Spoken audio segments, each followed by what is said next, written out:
Ladies and gentlemen, welcome to the Chris and Andre Show.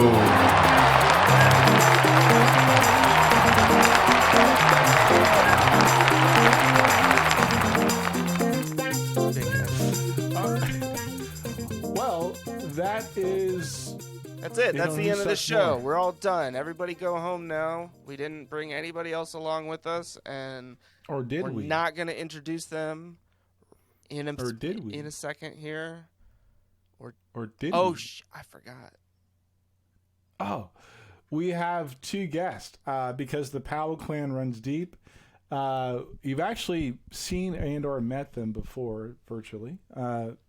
Two of my sons, both Matthew and Christian, not in any particular order. I just happened to look and see their faces. So if it was the other way around, so I don't have a favorite. Just trying to remind my daughter I don't have a favorite. But I'm very proud of them. I can't say it enough.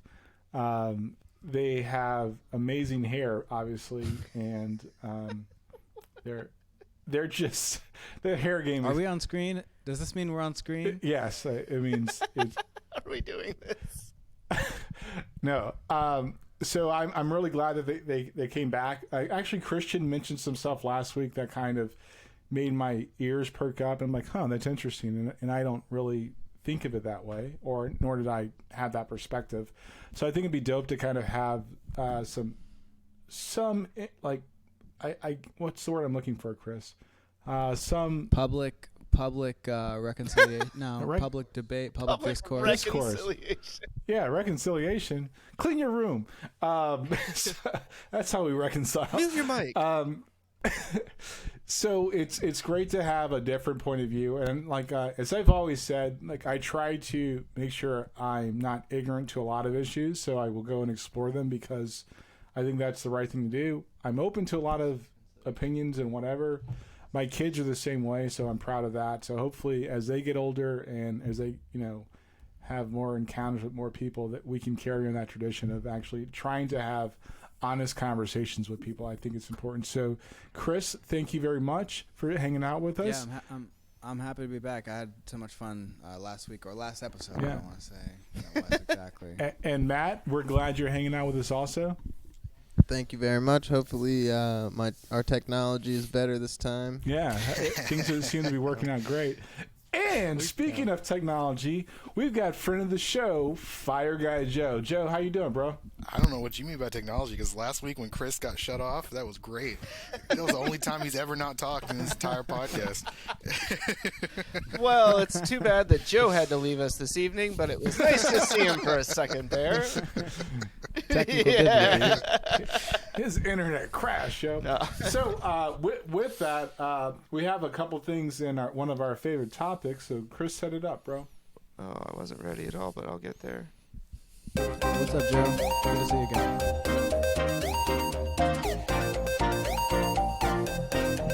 Pop culture. The talent of Chris Smith. And speaking of Chris Smith, the only reason he likes his next topic is because the titular character shares the same name.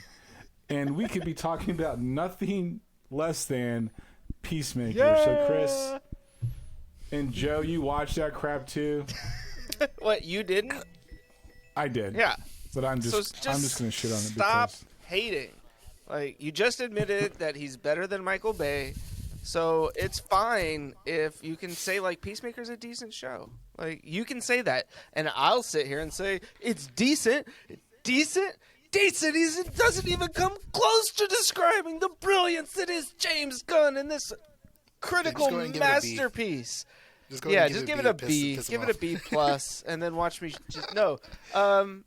I like C plus. It's gotten better and better, and it's kind of. I mean, I felt the show building in the first couple of episodes. Obviously, they released the first 3, and now we've had 4 and 5. I've already rewatched 1, 2, and 3 multiple times. You're such a fanboy. No. You just did that to see John Cena in his tidy whities. No, not or John Cena, or John Cena with no pants on. No. Like, I'm not sure what. So okay, first off, I watched the first 3 episodes like in one night, and then the next day I went back. I watched the first one again. Then I watched the second one. Then my wife we watched the first one together, but then we hadn't watched the second one or third one together, so she wanted to watch the second one, so we watched that, and then we watched the third one together. So, yeah. And then, So yeah. So so you like this show, Joe? What do you think about it? I have an Evil Dead pop vinyl. I have Ash Williams from Oh, you have one too? That wasn't my question. No, I know, but no, he's no, getting what is to that? it. But my point is, if I love that show, then this one's right up my alley. Like, it is cheesecake 100%, and to see how balls to the wall John Cena as an actor is getting, and keep in mind, this guy, I felt for a while now, peaked in The Marine back in the day. Ooh. I thought that was his best acting ability, and then in the last movie was Suicide Squad. I was like, okay, maybe he's got some comedy chops to him.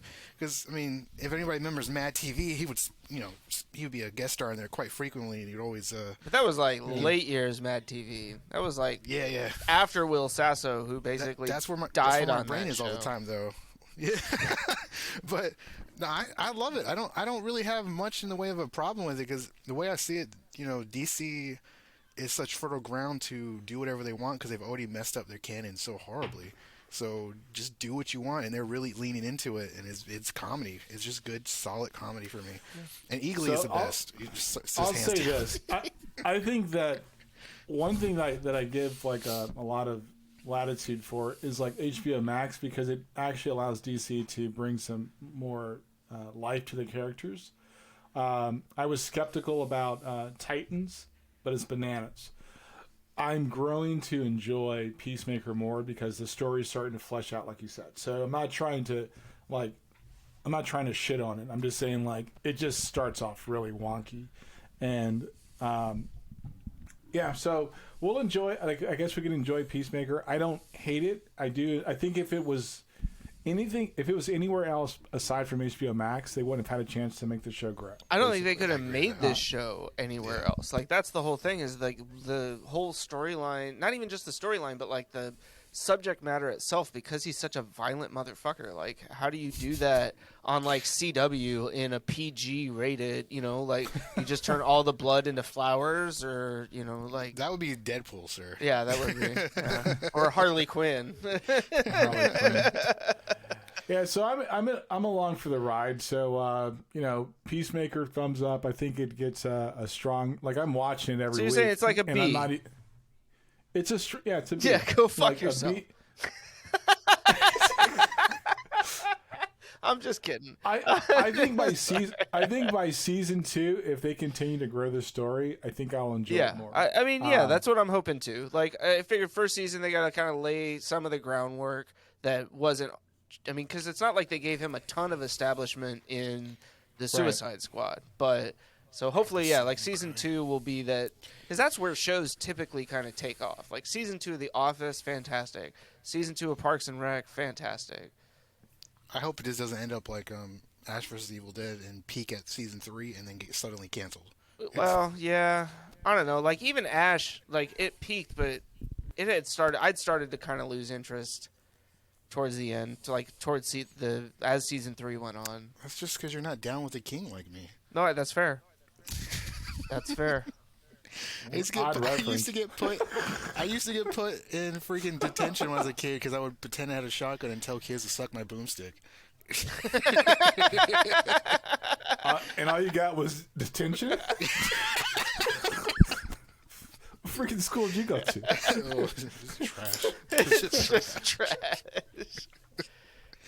So, one thing I want to talk about is like this. All right, context for me. About 7 years ago, I was working at E-Area, and I can't remember which one. This person was on my team, and they made a comment about something like kind of random, and they said they got the information from Jordan Peterson. I was like, okay. And they're like, yo, watch this video. They sent me a link, right? They sent me the link. I watched that video and like 2 others, and I'm like, huh, it's interesting. And can I ask what? Oh, sorry, keep going. It was like 7 years ago. Are they clipped videos? No, I watched the entire. I watched the entire video. And 2 a lecture. Yeah.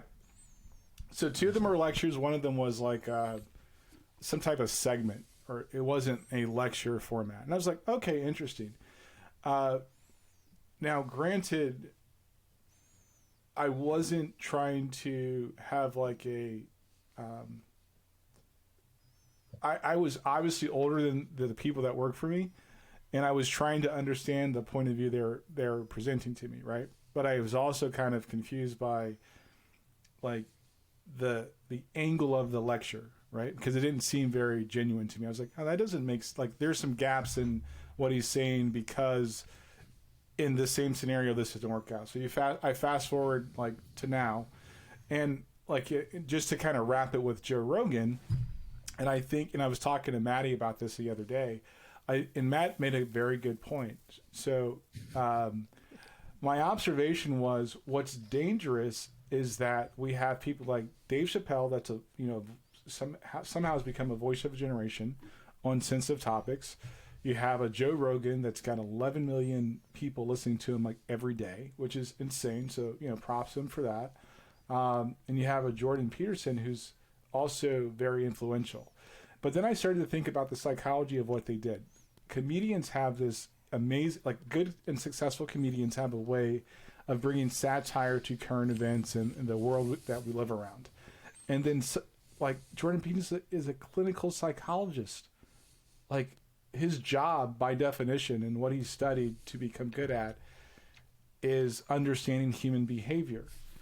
And not to place judgment, but if you look at the current event of Joe, like people leaving Spotify, Neil, what's his name? Neil Young, yep. Joni Mitchell, they're like, oh, he's doing this and that. We can always talk about the freedom of expression, because I think both Chris and I agree like that's not the right way to solve that. But it's interesting that these types of people are the voice of a generation, but their skill set could also lead people to believe a certain thing one way or another very easily. But so that's kind of the context. I don't have a bone to pick with the guys because I have the agency to not listen to them or agree with them. But I think it's a precautionary tale of being very aware of the environment and the information that you're letting sit in your head. And Matt's point was, Matt, I'll let you tell me your point, and because I can't express it the way you did. Yeah, I think to me it's more of a representation of where the culture is at, or society at large, that we look to people who don't dedicate their life, maybe less. I don't know. It's weird. Talking about comedians. I mean, yeah. I mean, a comedian is there to make you laugh, not give you political advice, or, if you're able to draw that from his comedy, then I think that's something that's good. But it's not his position to be that. So, or people looking up to LeBron for who they should vote for and stuff like that. I think it's a symbol of the time, as opposed to like anything that those particular people are doing. I think they're just trying to fill a hole that's obviously there, and so to put the blame on them may be misplaced. I don't think it's blame. I think it's just like I said, it's a warning, right? Like if I look at George Carlson, I think that's his name. He was a pretty inflammatory George Carlin. Don't have to look that up. He was a pretty inflammatory comedian back in the day, right? Yeah. And in context, the comedy and the thing, like even your dude, what's the guy who's got the HBO show? John Oliver? Not John Oliver, the other one. Bonani? No. No, he's a comedian. He does like a late night talk. Fantastic. Oh, Bill Maher? Bill Maher, right? See, but that's your reaction to him. No, I know, because I've watched Bill Maher for a long time, and I just kind of, I guess I stopped finding him entertaining after a while. Plus, I feel like at some point he started trying to cater to a different audience, and I was just like, all right, if that's what you're going for, that's cool, but that's not really me, so. But wouldn't you agree that the influence by definition of what he's really good at, comedy, gives you actually sways your perspective on his opinion slightly? Well, sure. I think maybe it's that in a way, right? Comedians are able to kind of disarm you because they get you laughing and thinking about things in a comedic way, right? And then if you have somebody that understands that, you can use that then like that advantage to either do something positive, right? Like I feel like we've seen sometimes from guys like Dave Chappelle where they'll get you laughing about something and then make a really poignant point, and it's like you start laughing at it and you go, oh shit, that's not really something I'm supposed to be laughing at, right? But you kind of get swept up in the moment, and that's part of the point, I think. But then it's I don't know, it's like, you know, is there an element of responsibility that goes, right? Spider-Man, with great power comes great responsibility. So I think the responsibility for them is to be funny. I think. Yeah. Okay. Just to bring it to why Bill Maher was a comedian. I think I understand. Rogan is a comedian. Was a comedian. Was Joe Rogan even really like a comedian? He's actually. I've seen a couple of his shows on Netflix. He's actually pretty funny. But really quickly, so the whole thing of comedy, right? So let's say we're all sitting in a room. We understand social norms. The idea of what's funny is we all feel this underlying tension of like we know what shouldn't be said.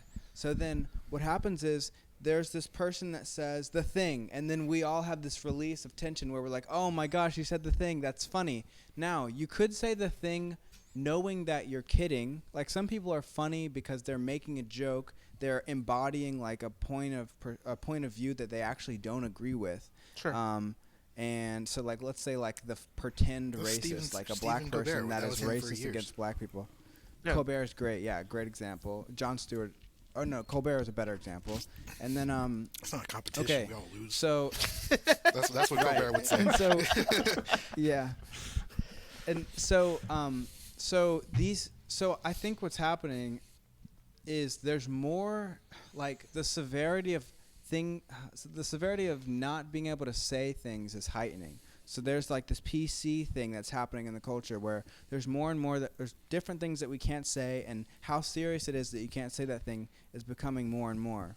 Like it's becoming more and more serious that you can't say this in public. Okay? So we're all feeling this. So comedy, we're lacking that sense of comedy and what's funny.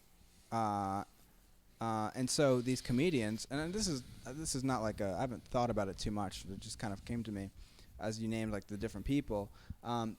So these people are willing to break that law that's becoming like the biggest law that's happening. Hey, be PC. Like everything is PC now. People are getting canceled off the big social media. That's where you just connected the dots. So I don't think it's the fact that people are becoming PC. I think the fact that the information or what you said or how people react is amplified by social media. People are being manufactured to be PC. People aren't becoming PC naturally. It's being forced on people. That. Yeah. Can you?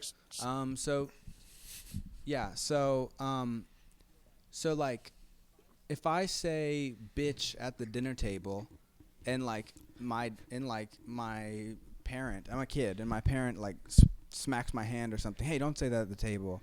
It's like that's teaching me not to say bitch at the dinner table. So I think that like that's what's happening. Like people are getting their hands smacked more in public than they ever used to be, and I think that is why people are being conditioned to stop saying certain things because.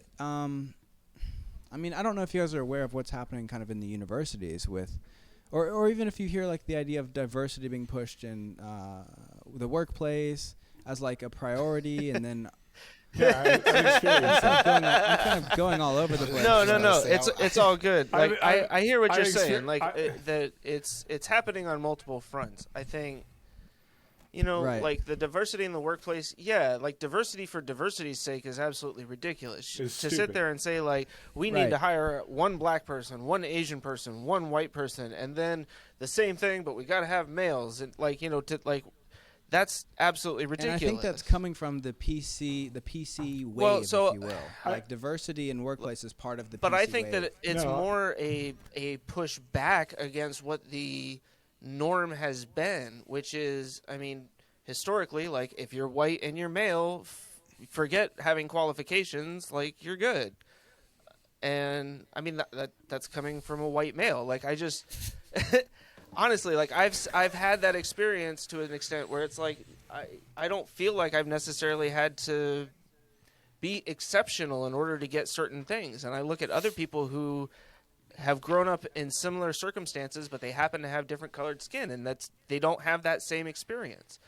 I mean, Andre is one of those people. Like, we both had two completely different experiences at E Area, and it was essentially all because of the color of our skin. Like I would literally sit in meetings and explain a solution to a problem and watch people completely dismiss me.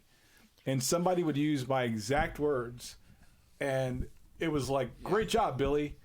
Like, what the actual fuck just happened? I was on. We were on a conference call, and I kid you not, I knew the solution to the problem. The person on the other end of the phone literally said, "Wait a minute, and who are you, and what do you do?" And I was like, I literally said, I put the phone on mute. Andre, I do your mom. and I lost my shit. And Chris was like, "Yo, you okay?" I'm like, "No, I'm not fucking okay," because I just solved the goddamn problem. And when the guy met me face to face, he's from New York, whatever. It's not. It wasn't. It was literally because it happens, and so I understand. All right, let me shape this. I understand why diversity is important to companies. But I don't understand, or do I subscribe to how it's being, like, the changes are being implemented. Right. Exactly. So that's what I mean by it's being manufactured. So I think that racism is almost natural, and then getting over racism is also natural. So to overcome, to transcend your natural urge to probably be like with people that appear like you, and to understand that you guys are the same is a little bit. What am I saying? Anyways, so I'm saying that because I think that's part of the PC thing, and I think that we're overcorrecting to the detriment, and that's why. And because of the PC. No, I just have a question on that. So you said that, like, there's a bunch of stuff you can't say anymore, and I'm just kind of curious, like, what is it that you are not able to say that you want to say? Like, you gave the example of saying bitch at the dinner table, and I know that this is, like, very specific, but is it that you want to say bitch at the dinner table? Because that seems like a good reason to get your hand slapped at the dinner table. Like, when I grew up, if I said bitch at the dinner table, fuck if it was just a hand slap. Like, that was slap on the ass, your butt's in timeout for the next, like, 15 minutes, and you better fucking apologize to your mom when you get back. So, but that's what I'm, like... I wasn't talking to mom, Dad. I was talking to you. I think, like, I guess for me, like, I grew up at a time where saying fag was okay, right? Like, it was a joke. You were, like, picking on somebody. You said it all the time, right? It wasn't until I had a gay best friend, somebody that I did life with, who was like, that's a really hurtful term that affects me every time you say it, that I'm like, oh. And it wasn't like him. It wasn't him Wait. slapping me every time. No. Now I need to know. Were you introducing this dude as your fag friend? No, I was not. Why Absolutely were you saying not. so much to him? Well, not like so much, but not even like fag, but like saying, but also like saying something's gay, right? Like, oh, that's gay. Hey, but my point exactly though. Because you and him had a relationship, you naturally stopped doing that. You didn't need your workplace. You didn't need sometimes. Well, this is why Peterson. To bring it back into Peterson, this is why Peterson got famous, because there was a government that was stepping in to start to rule out and to force you to say language that was changing. But so it's one thing to have free speech; it's another thing to have. On that specific point, when he first became famous, it was all over the transgender law that they were considering in Canada at the time. And he was basically at the forefront of it because he was like, he had a transgender student, or was claiming that if he had a transgender student, he was going to refuse to address them by whatever pronouns they had selected and would use whatever pronouns, basically like, no, you can't differentiate sex on a gender basis versus a sexual basis.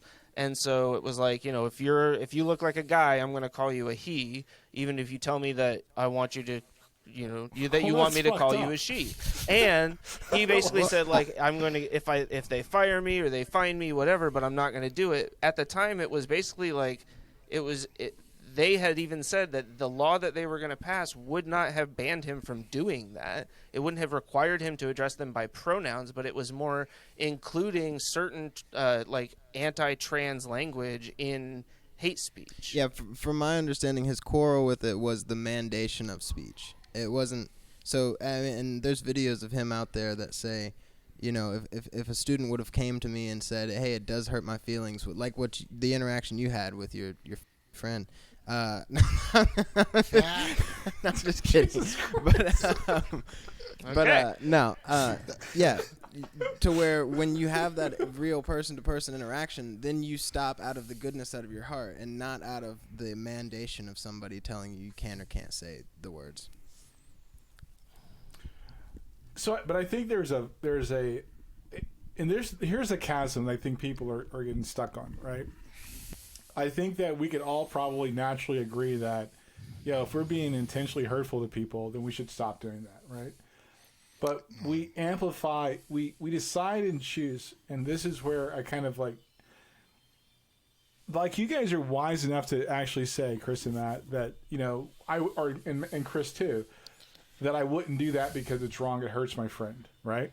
What I don't understand is why, or I get stuck on the fact that we have these laws proposed is because the consensus in society is to be derogatory.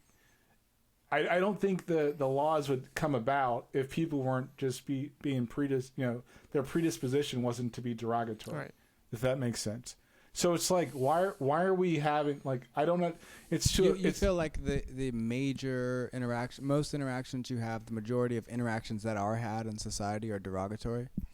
No, I'm saying the laws wouldn't be proposed if people weren't being derogatory. If people weren't using the differences that are found within us because we have no control over them to try to influence, like, day-to-day change or what one person or group can do as opposed to the other. And I think the other thing to remember is that this isn't like everyday life, like walking down the street, your interactions with people. This is usually focused on education and workplace, places that we are trying to essentially make safe for everybody because those are such vital resources to living. Like, if you can't get a good education and you don't go because you feel like it's not a safe place for you to be there, then ultimately your chances of getting employment further down the line are harder. And then if you have an employer that creates a hostile work environment for you, like, now you have to go find a new job. I think part of it is trying to get everybody to create an even playing field as much as we can because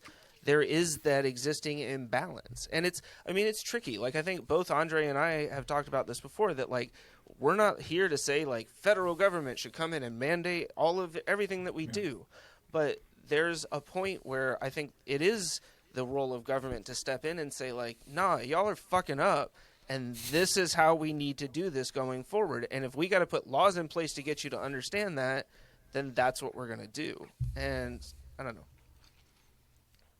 It's a tough conversation. Yeah, it is tricky because I really believe that over time it'll all get sorted out, and I think that our attempt at solving an issue right now with litigation is going. But there's to no lead litigation. to danger. Litigation is always a predicate because somebody said, "Well, I don't want to change."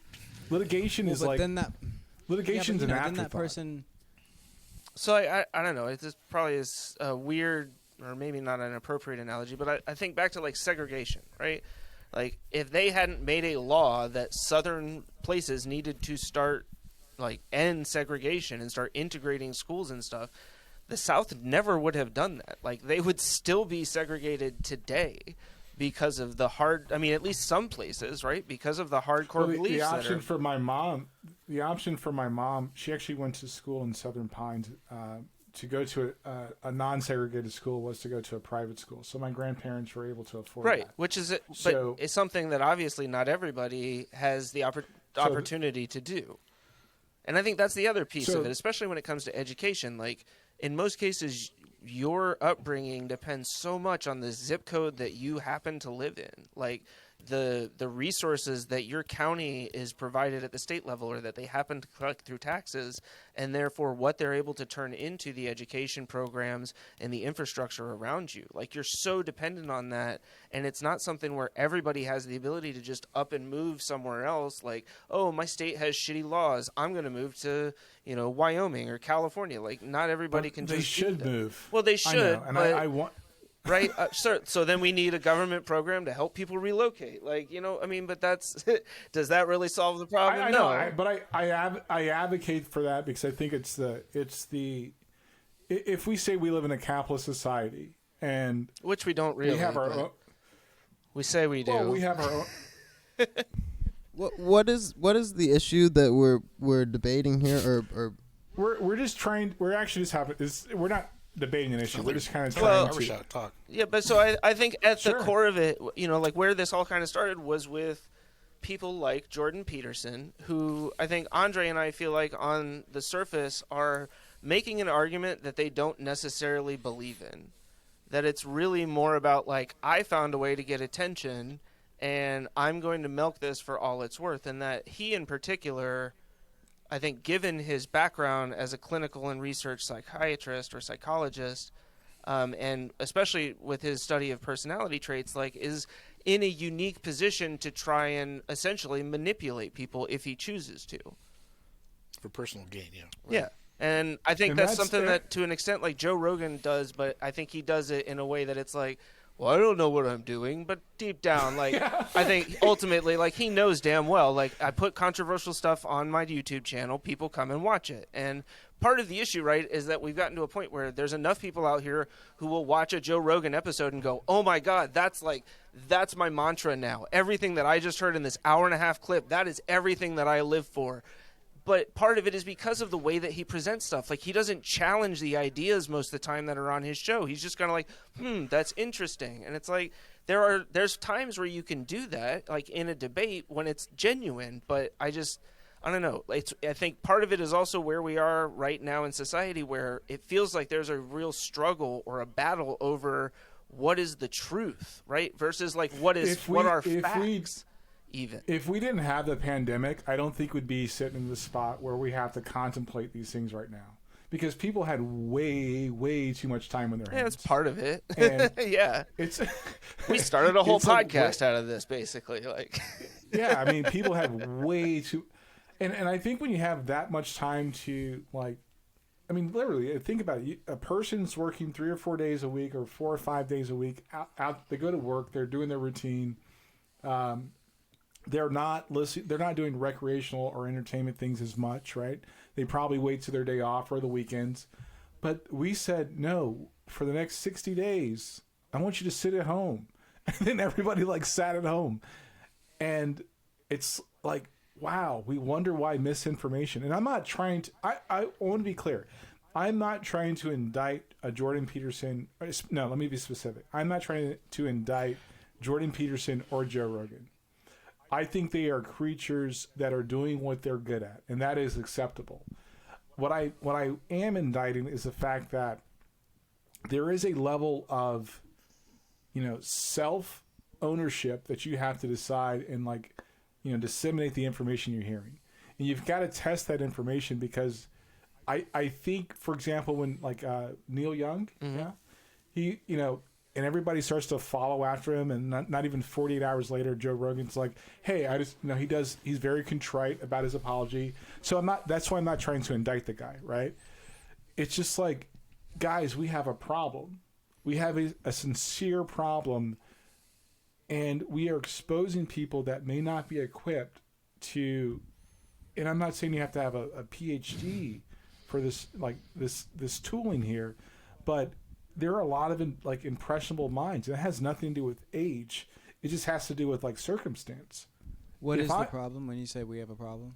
The problem is there's so many impressionable people, right? So when I was looking at some numbers today, the suicide rates have gone up. A lady that was former Miss USA legit just jumped out of a 30-story building.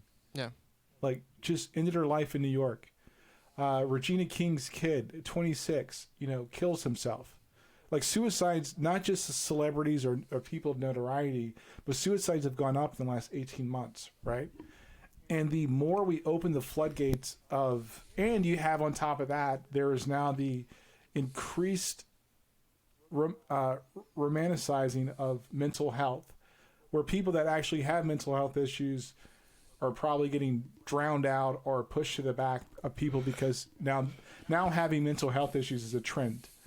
So I think there's like there are warning signs of like, hey, we need to take a step back and be very cognizant of what we're doing, what we're responding to, what we're promoting, how we're even debating it. Because I'm sure for just as many people that were pissed off about Joe Rogan, there were like 6 times as many people that were saying he's right. Yeah. With no basis. So that's what I just think it's I think I'm a little confused. I'm like not confused. I think it is interesting that Joe Rogan is very popular. It's very interesting. I heard recently that like there's 20% of human beings that are just super susceptible to influence. They're super open-minded and whatnot. So I think in a lot of ways he kind of came in, and he's kind of like riding the wave rather than being the wave. He's never really been that great of a comedian. If you watch his stand-up, I don't know. He's probably cool in person, like he's entertaining or whatever, but I don't know. There's a number of things that have kind of launched him to where he is. Part of that is the UFC. But then part of the UFC's popularity is because of the at-home problem that we have. I don't think that Peterson is in that. He is in the famous realm, but he's not of the same ilk as Rogan. I understand being skeptical of anyone that's in the public eye and benefiting to the degree that they are, and I could understand how once your bills are being paid by that, that like kind of a Candace Owens kind of thing, I would say more dangerous than Peterson, because if you listen to them talk, they're a little bit less. He's a little bit less talking points guy. Then like you could find multiple videos of him saying, well, and I don't know, I'm just thinking about this, and yeah, like and again, it's not an indictment. I'm not trying to say he's a bad influence. I'm saying like there should be in the atmosphere we live in as a country, as communities, families, we should be like everything should have its own amount of like a realistic and reasonable level of skepticism to it, right? And I don't think people, and I'm not saying like anybody here where I'm talking to, I'm saying just in general, we should approach everything with a reasonable amount of skepticism just for personal preservation. Because I don't think that people in general are doing things in a genuine basis. And when I was talking to Matt, I think that I really, I'm stuck on that. I'm really concerned about the level of how I'm concerned that people aren't being genuine in their motivations. Basically. Well, you don't have to be too concerned. You can be. I think that's like a trickle down effect of what is this. And the problem, who you don't have to be on the fence about, if our politicians are being dishonest, they are. If most businesses are being dishonest in marketing their products and their value actually isn't worth what the cost is, they are being dishonest. If most people are participating in social media, which is presenting like a not entire picture of, not a whole picture of experience itself. That is not honest. Mainstream media. So you're telling me I should be skeptical? Fox News. No. Don't be skeptical about what they're saying. They are lying. You don't have to wonder about if they're lying. They are lying. It's obvious that they're lying. Now these are if Hollywood is lying, they are lying. So don't use your energy in wondering. What I'm saying is we've been traumatized pretty much by that experience of having so many of the most borderline all of the most popular institutions in America being liars, and we accept that they're liars. Not us individually, but as a mass, we accept that they're lying. We understand that they're dishonest, and that is traumatizing. So now we place that on everyone. Hey, is this guy being dishonest? And some people are. Some people have kind of gotten indoctrinated. Let's say they've gotten, indoctrinated. But I don't know if that's what I mean. It's like we've started to be like fake because of that, more fake than. And so when we put it on Rogan, I think what is interesting about Rogan, what is interesting about Peterson, is that they talk for so long that you can catch them being human for a moment. And that's what's so interesting Explain. for people to catch in on. I don't know. You see someone. Even this is a really stupid example, but this, like someone will sneeze or something, and it's like you're remembering, hey, this person is human. A lot of these talking heads that we see on CNN, they don't even say, okay, actors, CNN, these two people, these are like the biggest industries in the world. They're not even, or you could even say like mainstream entertainers, like they're not even saying their own words. So they're not even going to be vibing in a way that someone that's being honest is. And we've gotten used to that. We've gotten used to someone that's being dishonest and being good at presenting themselves, whether it's being attractive, whether it's even like the psychological effect of looking at someone that's on a screen as opposed to someone in real life. There's a lot of little tricks. I mean, I made up a happening. word earlier, so like I think I'm. Yeah. I am subject to that also, and I'm just trying to. I want to be careful. I'm not trying to indict because I think that that's not. I am trying to indict CNN and our politicians and most of the major businesses in our country, and not like the industries, but certain businesses that are big, Facebook, Amazon. I do think that they're dishonest. Hollywood is dishonest. What about Elon Musk? I would like Elon Musk. Gosh, that's another one who. You won't indict Elon Musk. I So think you're defending him already. You will not indict Elon Musk. No, but because there's only so much things we can do with our time, and I think that there are people that we should pick on Pfizer. We should pick on other people instead of picking. You can't spend all day. Well, okay, but I picking think at that's a really people. good point. Like, you've mentioned CNN a bunch. Thoughts on Fox News? And Fox and MSNBC. Yeah, I mean, they're all dishonest. terrible. And they're all pretty much the same. Yeah, Same with all of they're our garbage. politicians. They're all in the same. So, but pocket, I so do they're think all that liars. there is an element of what you said that kind of comes back, in that we have been so conditioned to expect these people to lie that we now trust absolutely none of them, even if there are good ones among the bunch, right? So, to an But extent, that's not. But isn't that cries for a level of skepticism? That Right. Cries for That's a level what, and of, but that's what I'm of- saying. I'm sorry. I'm trying to kind of back up what you're saying, because I think, to your point, Chris, like, yeah, politicians are, in general, right, are shitty liars, and they're just telling us what we want to hear so that they can get elected. But that doesn't mean that like every single politician in the history or that runs in the future is a shitty person, right? Or that they're only doing it for their own benefit, or that they are inherently lying. Like, there are still good people out there, and so I think that we do Absolutely. have to. And that's what we shouldn't lose the Yeah. faith in, for sure. So I think like that's where that level of skepticism can be valuable, even amongst some of the groups where we've Sure, identified like sure. media news, or major news media channels and stuff like that. Like, and we don't like the media on the Chris and Andre show, although we are part of the problem. But I think it's an honest conversation. So, the reason why this comes to mind, because I don't think that the way that they're like, in general, Joe Rogan was about to get ostracized by society was fair, right? I don't think it was fair that they tried to use the clips from him and Jordan Peterson having a conversation. I don't think that was fair at all. Yeah, I it's think, not fair. I And think the that whole thing about the show is it's not clips. Right. And that's what we've been so That's conditioned not- but to. that's not- clips. That's like not the point. Yeah. Being is this: I don't think that in a society that says they want equity, in a society that says they want people to be given the benefit of the doubt, regardless of the background, how is it so easy that we can ostracize somebody so quickly and he or she becomes a target? Well, it's Now- not easy. Look at this conversation. It's not easy. We're not going for it. We think that, you know what I mean? But to everybody outside of this conversation, and hopefully people kind of like watch it.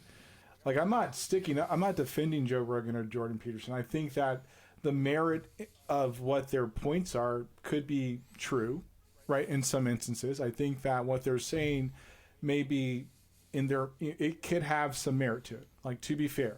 But I also think that the danger is, like, what makes me skeptical is their skill set, right? It's like going up to a Navy SEAL and picking a fight. Well, And they're I know- way I- more skilled than most of the politicians. They're way more skilled than most of the. I'm sorry, I'm hyped. That's okay. That's what he's saying scares him, right? Is their ability to how much they know about how to manipulate the human. Yeah. I understand that for sure. And I think a certain amount of skepticism should be applied to everything that you look at, along with wonder, just in general. So trying to understand and figure out, as opposed to, just strictly, fearfully looking at their intentions. Yeah.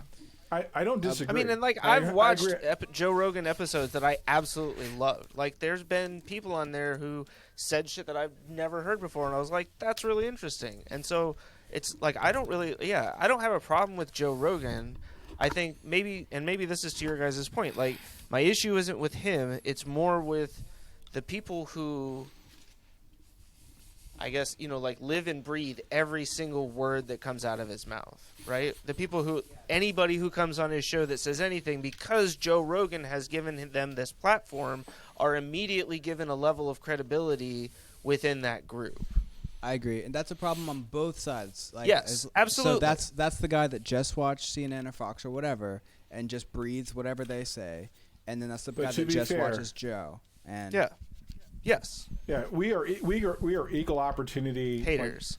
Haters. Like, this is not a partisan conversation for me. Like, I have no love for injustice. Joe and Jordan Peterson were obviously in the news here in the last week, and so that's part of the reason that they've been the focus of this particular conversation. And I think that there's some injustice done to them in expressing their views, and I think that the first thing that should have been brought to attention was, and where do we try to pull out the facts of what they're saying, as opposed to everything you're saying is wrong and fucked up. Right. Yeah, I think we play this gotcha game. So they take a clip and say gotcha, and I think the proper response would be to combat the idea with better ideas, like Joe Rogan always says. I think we're losing touch with that, and instead they get a clip and they say, oh, well, we got you, and here's the proof for your entire life as this, or whatever label we want to put on you. Which is, again, done on both sides, right? I mean, you watch CNN, MSNBC, Fox News, those guys do it all the time, where they cut whatever it is just for the part that they want. And it drove me nuts over the last 5 years to watch what I felt were previously at least somewhat reputable news stations sink to that same level that I had seen not so reputable news programming do. Where it's like, come on, guys, you're making this worse for us because you're making it seem like you're hiding something, when in fact, you could have just played the whole clip and it's just as damning. I think that's where, I think the part of the problem I see in our society is that people have picked sides. Just to Matt's point, the gotcha, right? You said this, so I got you, right? When I see this information, whether it's on Google News or Google News or Google News, I will go and look for full coverage. And so that often means that I look at the same coverage of the story from different sources, 9 times out of 10. And some of those sources may be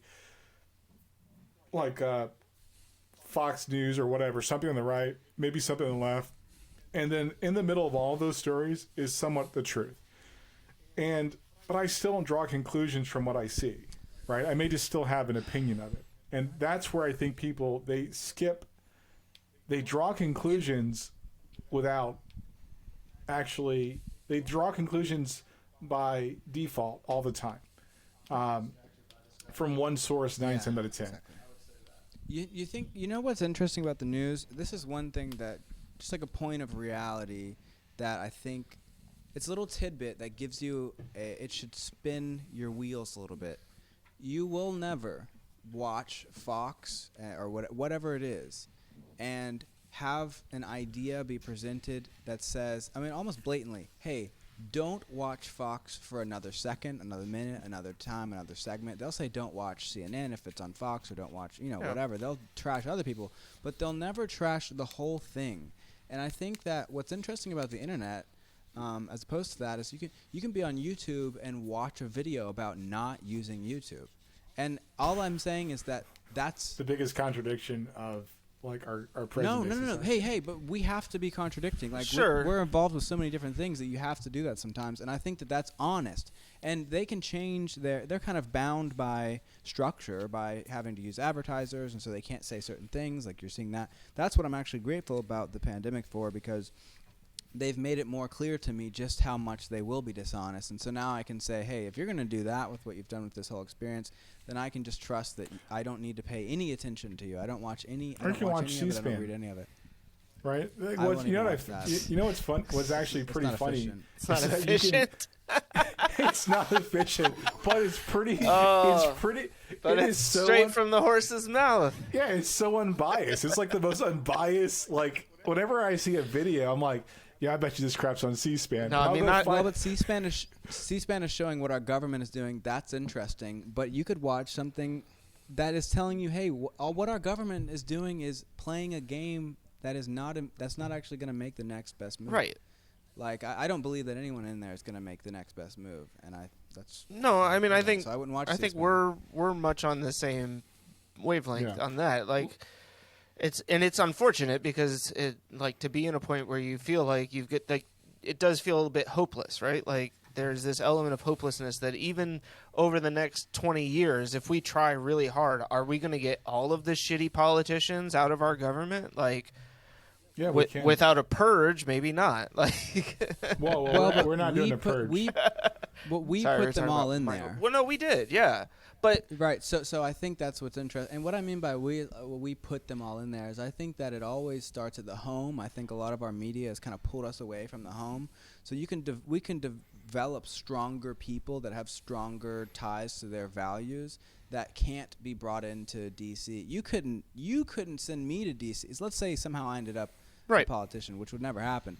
You could not pay. I would leave before I do what we've done to certain countries. I would just leave, or I'd leave before I pass bills that hurt certain parts of the country the way we have, historically, especially in the 80s and 60s and whatnot. And so it would be. So that should be our goal. And they're not going to figure that out in Washington. Or they could be part of it. So, but Washington is. How do we make better people? Back to the AK-47 thing.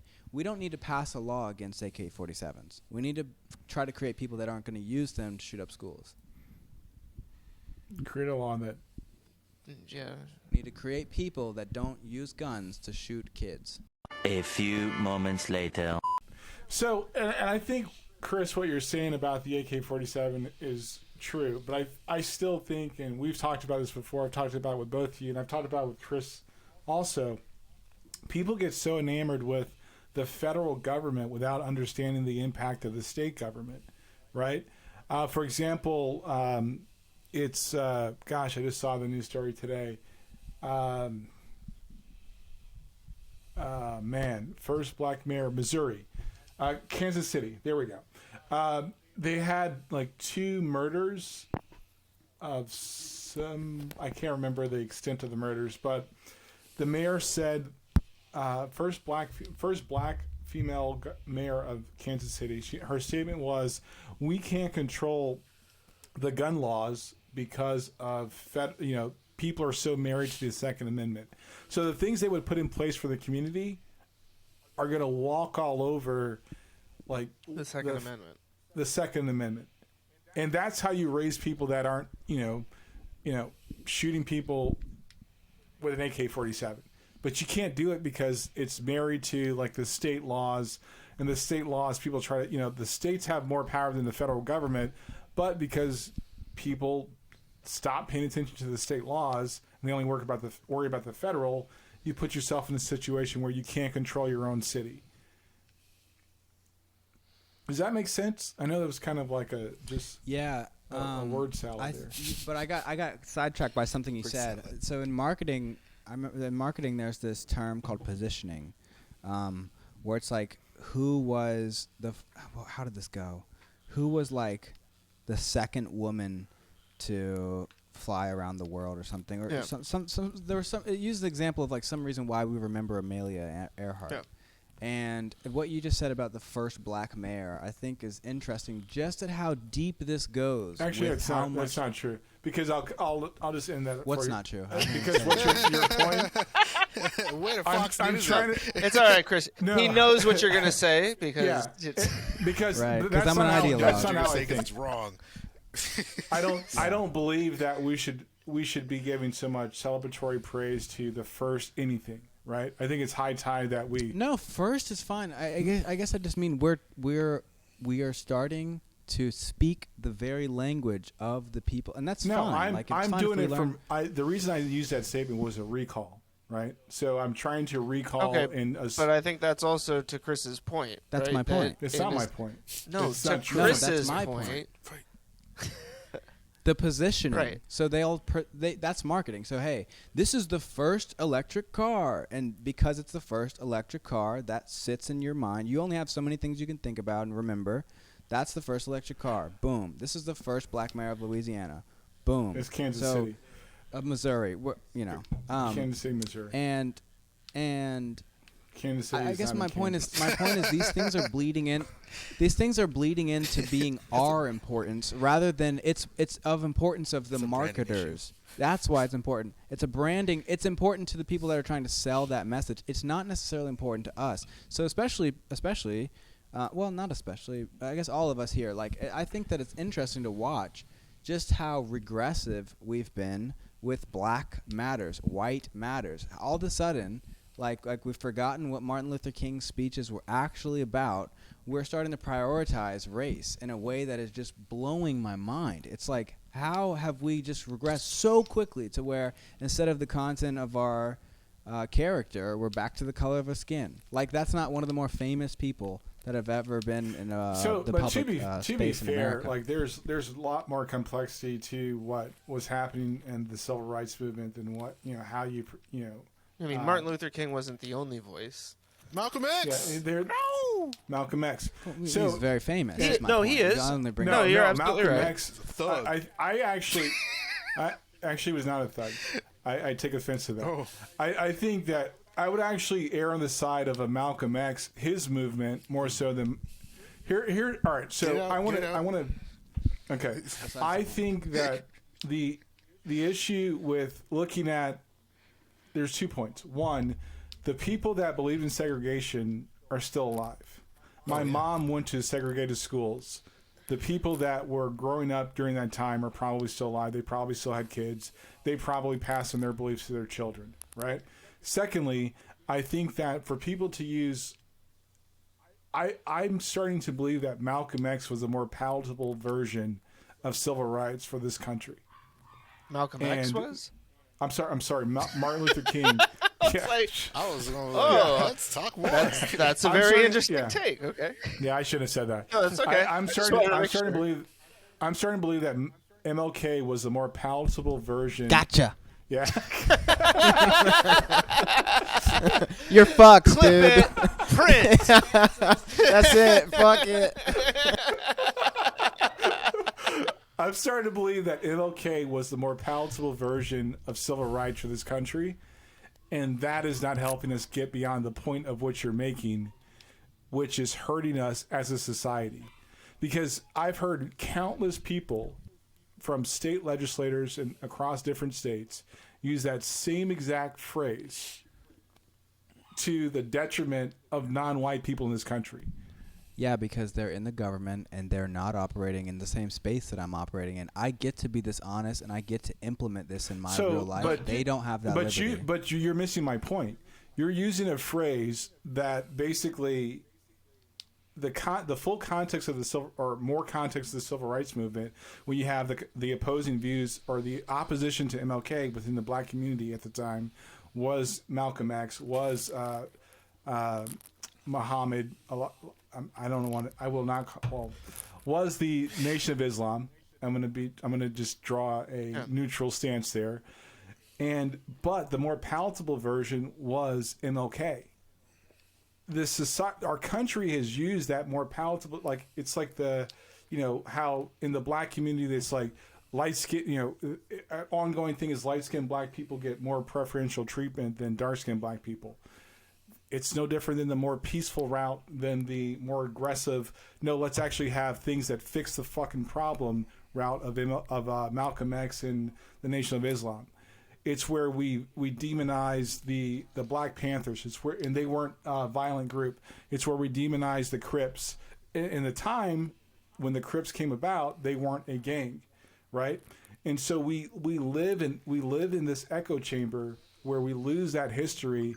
And we start to parrot the same bullshit. Try to demonize it. Yeah. Yeah, exactly. Like black and white. Like that's even an interesting thing. It's not. My point is that we can easily like move past the prioritization of race, and we should. It's like my point is it's baffling to me how Make we're more mixed still babies. how we're still in the same place where we're saying black and white and meaning it like we mean it, like it's a real important difference. Culture is important. Culture's interesting. culture and black and white is ethnicity are not interesting, and it's barely important. Sure, but so like that kind of brings it back, right? Because there was that clip or segment on Joe Rogan with Jordan Peterson where they were talking about race, right? And he's calling black people land of the apes. Well, And I actually had to go back and watch the whole thing because I was like, yo, he didn't really say that, did he, dude? And I watched the whole thing and like he didn't skip a beat. so I think But anyway, He didn't get canceled for Like that. no, because that was before cancel. Jesus. That was before he got that. That was that early No, deal. I mean nowadays I'm everyone's sorry, bringing I'm- old tweets back. So why can't you just bring that back? Come on, Andre, do it. Make a movement. He's not important to No? me. But go ahead, Chris. I'm No, sorry, I cut you off. it's just like they were talking about, that like black isn't really a thing, right? That like, okay, if you're black, it's like you had to be super dark skinned in order for them to essentially consider you black, and it wasn't. You're trying to be nice. No, He I am. said I you am. had to be from the deepest, Yeah. darkest versions of Africa with no clothes and running through the jungle. Right. So in that aspect, Yeah. fuck Joe Rogan. No, I mean, like, right? yes. And I mean, so for that, like he can eat a dick, but But that's what Hey, I'm trying. you should- That's what I'm trying to understand, sorry. right? Like, no, it's About eating dicks, trying to understand eating No. dicks. It's not a hard concept. like race is not a construct Plural? that it's a bag of dicks. like race is Race is not not a not a construct. construct in my mind that like those of us who are here today have said like this is something we all buy into, right? Like it is more that condition. We've grown up with this idea that like we are separated by the color of our skin, and I don't know. I guess like the idea that we're qualifying, and I don't think that that's what they were trying to do, but it came off as like qualifying people as black or not black, right? And especially coming from two not black guys, that seems like a really weird stance to take. Like I guess like I would never sit on here and be like, well, that person's not very black. Like, Well, even if You're it not black enough, comes, son. even if it comes from two black guys, what are we talking about? Are we talking about the cultural differences, or are we talking about skin color? I mean, because this is something that me personally, Sure. I deal with. We're So talking about perceived value based on your appearance. okay, And then from that value, that they extrapolate what kind of cultural taboos they think you would have, and that then color guards you from certain opportunities. Trust me, I worked in a fire department where the first day there, the fire chief's wife was like, "Oh, this is a Mexican you hired." Are you Mexican, Joe? That was No, I'm not. It's very, very. That's it's, hilarious. But what irritated me was the fact that it was like I was a token hire. They needed to hire one person of color to secure the grant from the federal Right. government. I mean, they're Right. doing the same thing right now in the NFL, right? Like Brian Flores is suing the Dolphins, the Dolphins, the Giants, and the NFL, basically saying the Dolphins fired him for racist reasons, and that the Giants only interviewed him because it met the requirement of the Rooney Rule, even though they'd already decided that they were going to hire the OC from Buffalo, right? And so I think, again, this comes back to you have a rule in the NFL that is designed to try and promote the idea that we should have a better representation amongst the head coaches. You had you have one black head coach right now in Mike Tomlin, and that's Mike it. Tomlin. I said, dude. Like they've hired 4 of the 9 open positions, and every single one of them has been a white dude. Like, Right. I don't know. Like, it's weird because on the one hand, the rule shouldn't be like you have to hire somebody that's not white. But then you got everybody like flipping out because Joe Biden's like, I want to nominate a black woman to the Supreme Court, and everybody's like, oh, he can't say that, and I'm like, why not? That additional the additional qualifier separates him from what Reagan said when he hired was it Sandra Day O'Connor, Right. right? That additional qualifier. So I want to say this. I think and I agree with what you guys are saying. Race, it's like it should be well beyond time that we're not having the same conversation. I really I used to believe that until I started to remember, at the time my mom was like 42 when I had you, Chris, right? I was living in Cary, and in Hillsborough, in Chapel Hill, they had like for 2 weeks straight KKK rallies marching through downtown Chapel Hill and Hillsborough. And I told your mother, I'm like, we're just gonna stay in Cary until these guys like let that pass, So I was idealistic about that when I was 19. I'm no longer. It's like, look, I don't want to have a conversation. Unfortunately, it keeps coming up. Not because I want to. I'm going back to what you just said about Joe Rogan trying to categorize black people. If I understood that correctly, my point was that there is no marker of blackness. What they're talking about has nothing to do with race. You know what I mean? So are we talking about the color definition or the ethnic definition? Right. Well. Chris made the point that here's two white people determining what is black or not. Right. That's the statement of you'd have to be in the woods, naked. Da, da, da. Right. Okay. And then he also added on and this is not coming from two black men. And my point is to say that if it were two black men, what would they be talking about as blackness? Like that. So, and then we get to Joe's point of perceived value and stuff. Now, my point is that to try to solve this using race is the wrong solve because you're not actually talking about like skin color. You're not talking about race actually. Sure. So I just think we're formulating the problem incorrectly, and then we don't have a solution to answer the problem, the real problem. I mean, that's a fair point. Yeah. I mean, I guess my comment on the race there was what really doesn't provide any difference to the conversation, right? The fact that they happen to be two white guys doesn't necessarily. I think it's probably more in the historical context of things that it starts to feel like it's a repeated pattern, right? And then there's probably a whole bunch of white guilt that comes up as well. So, and I keep telling you, stop feeling guilty. Well, I it's also Catholic, so right. But see, here's the thing. I don't know. Like, it wasn't you that came up with the idea that you should feel guilty about the fact that you're white, right? And so once again, like we're coming back to this issue that it's not about skin color, and especially being somebody mixed who's too white for the black people and too black for the white people. And hardly too black for the white people. Let me just say, only by the hair. I could probably cut it off and get nose surgery or something and be good. Nose surgery. Yeah. So I think that's really for me. Is being that I've never had that category to fully fit in with. I see that it's not a race issue at all, and then we try to solve it through race, and it's a human thing that we're all dealing with. So your guilt or shame, whichever one, which I think actually is probably more shame than guilt. It's not coming from an internal place. It's actually externally placed onto you.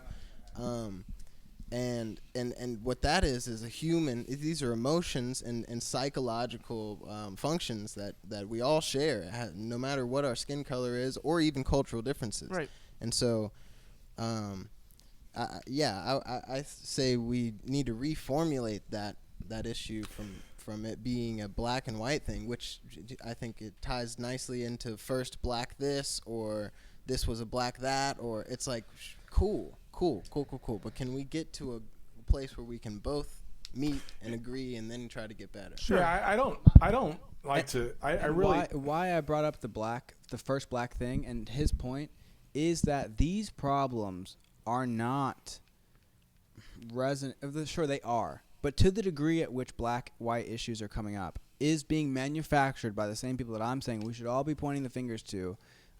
Which are the politicians who are using it because it's a popular kind of PC thing, and the mainstream, not mainstream, they're not mainstream, the corporate propaganda machines that are CNN and whatnot. And so these things are they're using this language to trigger the historical things that meant something to let's be honest, the only people that are still watching those programs, which are older people that were probably impacted more traumatically than our generation. I mean, I disagree. I think that you think that Jay Lee watches news I think that on the TV? I think the channels have changed. I think you may. I don't watch any TV. No, but I think the- that's what he's saying. Like, it's not television, but you're still getting like a lot of the same information just through a different medium. Yeah, like whether it's social media or YouTube or whatever it may be. I don't know. Like, I hear exactly what you're saying, and I think like there's. Can I say this because like I'm gonna explode or implode. Don't do either of those things. We have an episode next week. We need to record. Implode. There was a time like with my issue at my last issue at E Area, where I literally was told somebody was scared of me because of the way I look, right? Yeah, look And at all you. the things You're a big black guy, man. Yeah, you're a big black guy. Like, I should be afraid of you. So to hear those words, to hear somebody literally like articulate that to my face. Hold on, before I was taken aback to where I didn't know how to respond to that, because I've done everything. I believe I've done everything to, present myself, represent myself and my family, because my family's important to me. And I remember going back to work and telling Chris and crying because I didn't know what to do, right? All the things I thought I'd done to insulate myself and my family from, I couldn't get out of that, right, Chris? Yeah. And it was so. It takes away. Now, it wasn't a physical thing, because like my part of me wanted to just like end the whole situation right there, and like, yo, I can get bail money. It's gonna be all right. But you can be that big black guy. Yeah. You want me to say? You want me to show you? Okay, I do want to throw this in here real quick though. At what point do we decipher between stereotypes and racism? Because I don't know, because I think they're married together. Yeah. I think there is so much in stereotypes that are true, unfortunately. But when you use those to demean and to minimize people, it's hurtful. I think the reason I pose that question though is actually because did you have a relationship with this dude? Like, did you ever pass by and have conversation? Yeah, we were working the same team. Yeah. Right. Okay. So the point where he should have known your character. Yeah. Right. So just imprinting his own thoughts on. Right. The only reason I say that is because we naturally have to use heuristics to operate in the world. You know what I mean? That's fair. And I don't. So the intellectual pursuit of it is not missed on me, right? The human part of it, where when you actually have to live through those experiences, it takes so much away from you. So, and like the short end of it is that you lost your job because this dude was afraid of you. Yeah. I'm not saying the events that No, happened I know, were, but I'm just saying, right, yeah. Ultimately, even if somebody is taking those stereotypes, even if they're not doing it with intent, like if you want to say that there's stereotypes and racism is like stereotypes with intent to harm, then even if there's no intent, like the impact is still felt, and so like that's still something that needs to be dealt with one way or the other. And I mean, like I don't know, like we've talked a lot about Black Lives Matter and their marketing message sucks. Yeah, that message is garbage. Like they should have gone with all lives matter, including black lives. They obviously right? don't matter, am I right? But at the same time, fuck the black lives. At the same time, I think it's also a response to what felt like this belief that, hey, all lives matter except black lives, or that like black lives don't matter. And it's like, no, they do. Like black lives have just as much value as any other life out there. And ultimately, the messaging got twisted, but I don't think that was like I never believed or felt like the messaging behind that movement was Black Lives Matter, nobody else does. Like, I looked at it and said, no, like I understand what you're fighting for ultimately. But I can also say that I haven't even gotten into colorism, right?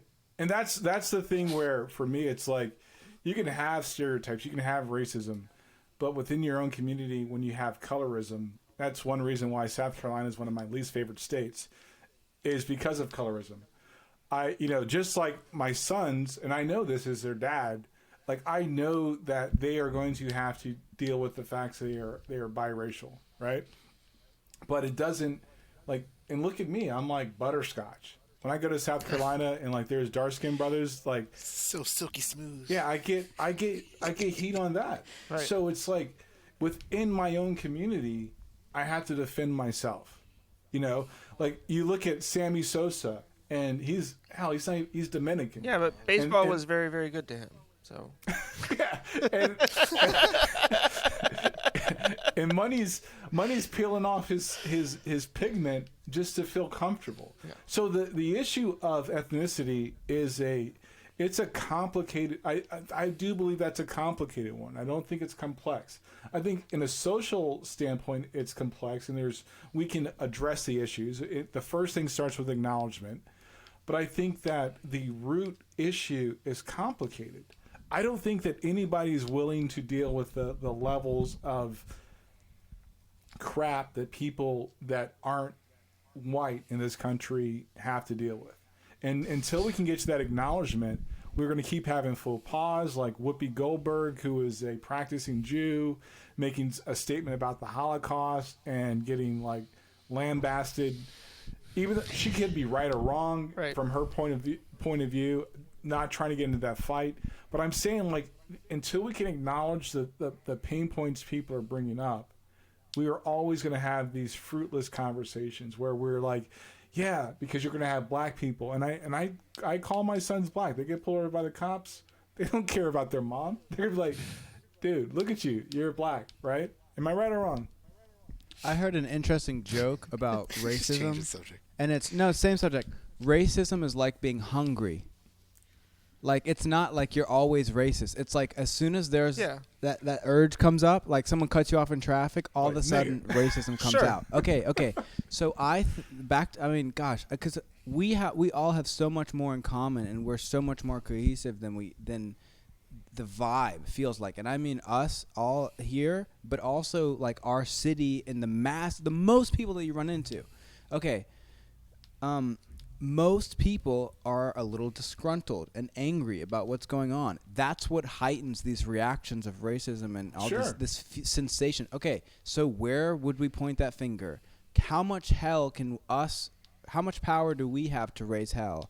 Not as much as, back to these mainstream media, some of these medicine companies that are messing with people's brains and doing harm to them, some of the education system, some of the workforce that's bringing undue pressure to someone that we don't necessarily need the profit that some companies are pursuing. Yeah. We don't necessarily need the product that they're making. So it's kind of like I've been a part of a job where it's like this job is stupid.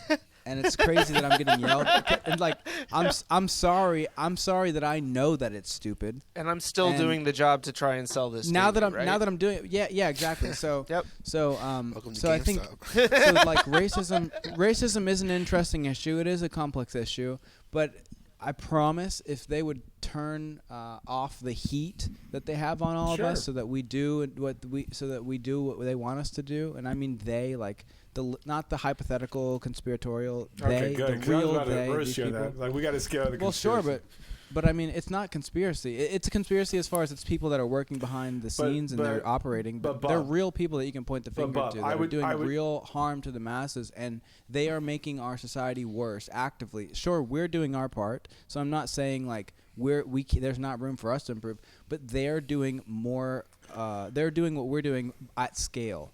But Bob, the only thing I would tell you is that where we struggle and why we keep having this conversation in generations, right? So, at my ripe young age at 45, I would say it's because we can't acknowledge the issues. So I remember the Million Man March. I'm going to tell you two things, and this is my stance. I had these guys that worked for me. One of them was from, he was Southern. I don't know where he's from. But they used to always make these light skin jokes. And this one dude, like legit, he was coming at me. He technically worked for me. And I was like, one day I just had enough. I was like, my man, this goes south real quick because of whatever. Because the light skin jokes were not cool. This other kid. Well, does it bother you? The jokes? They itch away at you over time. It's a matter of, well, I was younger then. I was Do you identify as light skinned at the time? Did you identify as light skinned? Well, I never had to deal with that until I came to the South. So I never had to deal with that until I came to the South. In New York, nobody's giving me shit about my complexion, right? In the South, it's a thing. It's a regional. There are regional problems in our own culture. That's all. That's all I'm trying to say.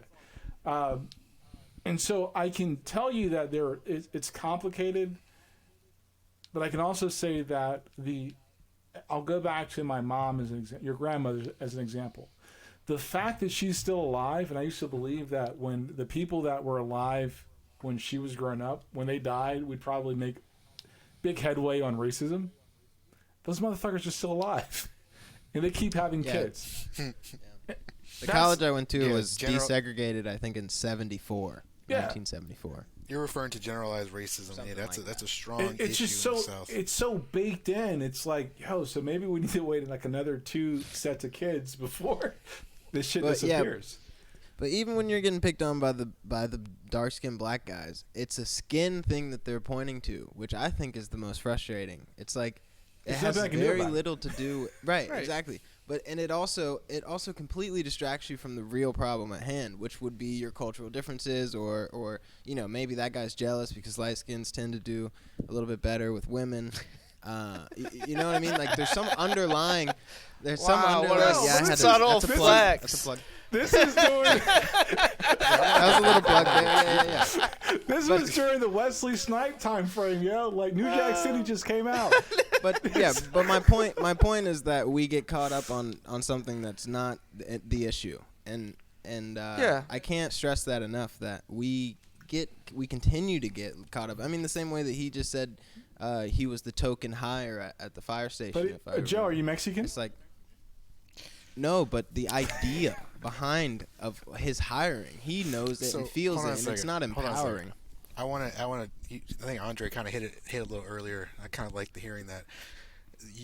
It's not about what you identify with personally. It's about being in an environment that consistently questions that identity. For me, when I was in New York and the Bronx with my family, not a single damn person asked what race I was. Yeah. All they asked is, why don't I speak Spanish? Or I should do this. Because you're a failure to the community. right? Third generation failure. But in the South, there's 2 examples I want to use. One, I worked for that department for 2 years. And after having my mental breakdown from PTSD, I was denied the resources promised to me and I paid into. And I know exactly why. It's because the chief thinks I'm a liberal, and liberals don't deserve handouts. That's his opinion, and it was fueled by racism. And that's not something I made up or I think it's like that. He said that directly to me multiple times. He asked me, how do I feel about multiracial kids? And I said, well, both my kids are all multiracial because I'm not the same race as my wife. And he's like, well, you look like you are. And he's like, that's okay. It's okay you did that because you look like you're both the same race. But white and black people shouldn't have kids. And I'm like, so we had a 3-hour conversation about that shit, And he is a true fucking racist. And when I say true fucking racist, I mean someone who doesn't outwardly hate other race, but they're so, in their heart, they're so sure of themselves and their worldview that you can't argue with them. And that's when you create generationalized racism because they teach their kids that. They can teach their kids to have a holdout. Things will get better. To be, white people will get more white people in the world, and we'll all die out and all that bullshit. And back to the whole thing. What the part I knew that this department was not going to be for me in the end, and this is after 2 years of community outreach, changing people's fire extinguishers and their smoke alarms for free, out of the goodness of my own heart, just because I knew that trailer park people don't think about that kind of stuff. I get tired of going to if I get a trailer park call, I know that somebody's already dead because those things burn in less than 3 minutes. So I get tired of seeing dead bodies. So I try my best to change the community standards around me, uplift everybody, just the bare minimum helps. But when I go to a freaking couch fire call, because some neighbor says, you know, they see their neighbors burning couches again, and this is out in the middle of nowhere, the end of our district. Whoa. Why do you burn a couch? Like, what? Haven't you ever seen the end of a Duke game? There's a lot of yeah, right. There's a lot you can say about that, but I'll leave that for there. But anyway, when I get there and it's my call, and I arrive on scene, I check en route, arrive on scene 2 minutes later.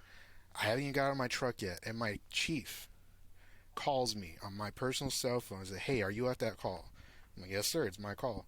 "Okay, I need you to stay in your truck until your captain gets there." I'm like, "Why? Don't worry about it." Captain gets there. I'm like, "Captain, what's going on?" He's like, "I know these people." "Okay, they're doing a legal burn." He's like, "I know these people, Joe. Stay in your truck. You going over there to them, telling them how to do their thing is not going to end well for you." And I had a very similar experience where I sat in my truck and I just felt worthless, because I'm like, no matter how much progress I do personally, it won't mean a hill of beans in this shitty area. So I love my profession, but I have no love for that area. And yes, I wish at some point people over there can open their eyes and change, but I'm sure there's always going to be an aspect of them, a small percentage, if you will, that won't change for nothing, because they're holdouts. And racism is about I honestly think in order to change racism, it's about familiarization. I used to, when I worked at this company, and I would have like people hire other people, I would have to tell them to like hire people that you don't feel comfortable with. I would have people I actually have to sit with them and review applications and schedule interviews with, because people have a tendency to hire who and what they feel comfortable around. Yeah. Look, let me back up. Idealistically, I would love for us to, as a society, to move beyond the color of somebody's skin. Yeah. I don't know what it's going to take for that to happen, but hopefully it's sooner than later. Hopefully, when my great grandkids are alive, it's less pressure. But what did it take for you? Because I remember there were times, hopefully this isn't revealing too much, where you'd walk past, and me too. You walk past a big country-looking white dude with a flannel and some jeans and some boots, and instantly there's that. So what did it take for you to stop having that initial reaction? It takes me trying to, remembering those times when I was wrong, right? So, there are people, I have family members. So that back to that familiarization. Right. I have to, I always say that I'm not going to grow if I'm always comfortable. So I'm completely okay being uncomfortable in situations and environments around different people. We have family members that were not my biggest fans. They would never, have a Go Andre jersey. But man, I'd wear one of those. But they grew to love me, right? So Andre Drummond. Nigga. So if I can say something real quick, the whole line about about comfort, hire people you're not comfortable with. In the fire department, oddly enough, they teach work with people you're not comfortable with, because those people are going to motivate you to learn more. Yeah. And you're not going to become a good firefighter if you're sitting in your ass and you're comfortable all the time. Get up, do some hose. You're not going to be a good... I think that message needs to be pushed way more than, hey, just, because I feel this way, then you need to change. And I think that's what gets people, kind of like, well, I don't know about that. Like, there needs makes to them be... defensive. Exactly. Because it's not coming from a place of, no, we all have to get out of our comfort zone. It's coming from a place of, no, I'm uncomfortable, so you have to stop doing what you're doing.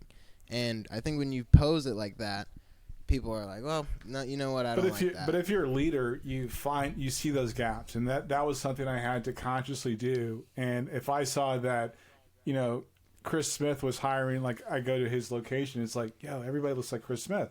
That can't be true, right? Hey, I just know it really can't. Quickly, does what you're saying still hold true if we are all leaders? I think that's not one everybody's thing that's going. really Not everybody's a leader. No, we all. That's not true. Well, we are. No, it's not true. How is it not true? Because Do you mean someone hires you to be a leader, air quotes, or do you mean No, that I think that we're not there's- all born inherently leaders? I think there are people who are more comfortable in leadership than others. I think there are people who are better at being leaders than others. But I do also believe that leadership can be a learned skill. I don't think it's necessarily something that you have to be born with or something that. No, yeah, like- I believe people have leadership qualities, but I do not believe that everybody is a leader, right? Because you can lead at a very micro level in your family, but be just a great employee at your job, right? Yeah, okay, fair. That's what I mean. I mean, you better be a leader. You better understand that you are born to be one time in your life you'll need to be the leader. Sure. People And have leadership so qualities. that's what I but mean. They You're cannot pretty- be. No, that's So a fair point. Yeah. But I still, I mean, it's the way I look at it is like, yeah, I believe that Billy or Sam can be a great leader in his home, but he's just a great employee here. He's a And that's shit fine. leader in the office. Yeah, exactly. And that's Fuck you, back Sam. to my point. And back to my point of putting the spotlight onto these corporations and whatnot. That is the problem. Is that these people might be a cool leader at home, but the louder guy, whatever it is, and they're doing interesting studies about why, like, men in particular, like, get hired to be a leadership role. And there's interesting things about, like, a 6 foot tall CEO is more likely. If you're under 6 feet tall, you're less likely to be a CEO. That's why I'm It's glad weird I'm things 6 like foot that. one.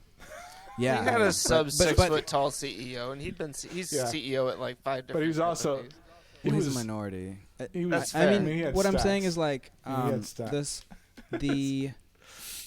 He had like- stacks and pedigree, so it doesn't matter. No, I mean, I think a there lot are- of us have and- like subconsciously hired CNN to be the leadership. That's only the you, most. you got that's like the a one I hard on know. for CNN. No, I mean, Well, they're pretty popular. he's using it as an example. I understand that when Yeah. you say CNN, you're not exclusively picking on CNN. That it is, Not okay. at all. Not Just, at Yeah. all. just want to clarify that. yeah. Like people have hired the establishment to be leaders. Yeah. Like we're born into, and I think that they're obviously bad leaders, and they've led us into these conversations. Well, look at where we So, are like- with politicians right now, right? Like we've essentially decided that there is an elected class that you have to come from a Yeah. certain pedigree or background. A Generational, last name, yeah, all that, exactly. All of that somehow better prepares you for the world, the terrible world that is politics. Why The the fuck? scary, fearful Why is it world. so terrible? Right? Because we let these horrible people run it. Like they created the world that they Yeah. live in, so no wonder they're just going to keep pumping their own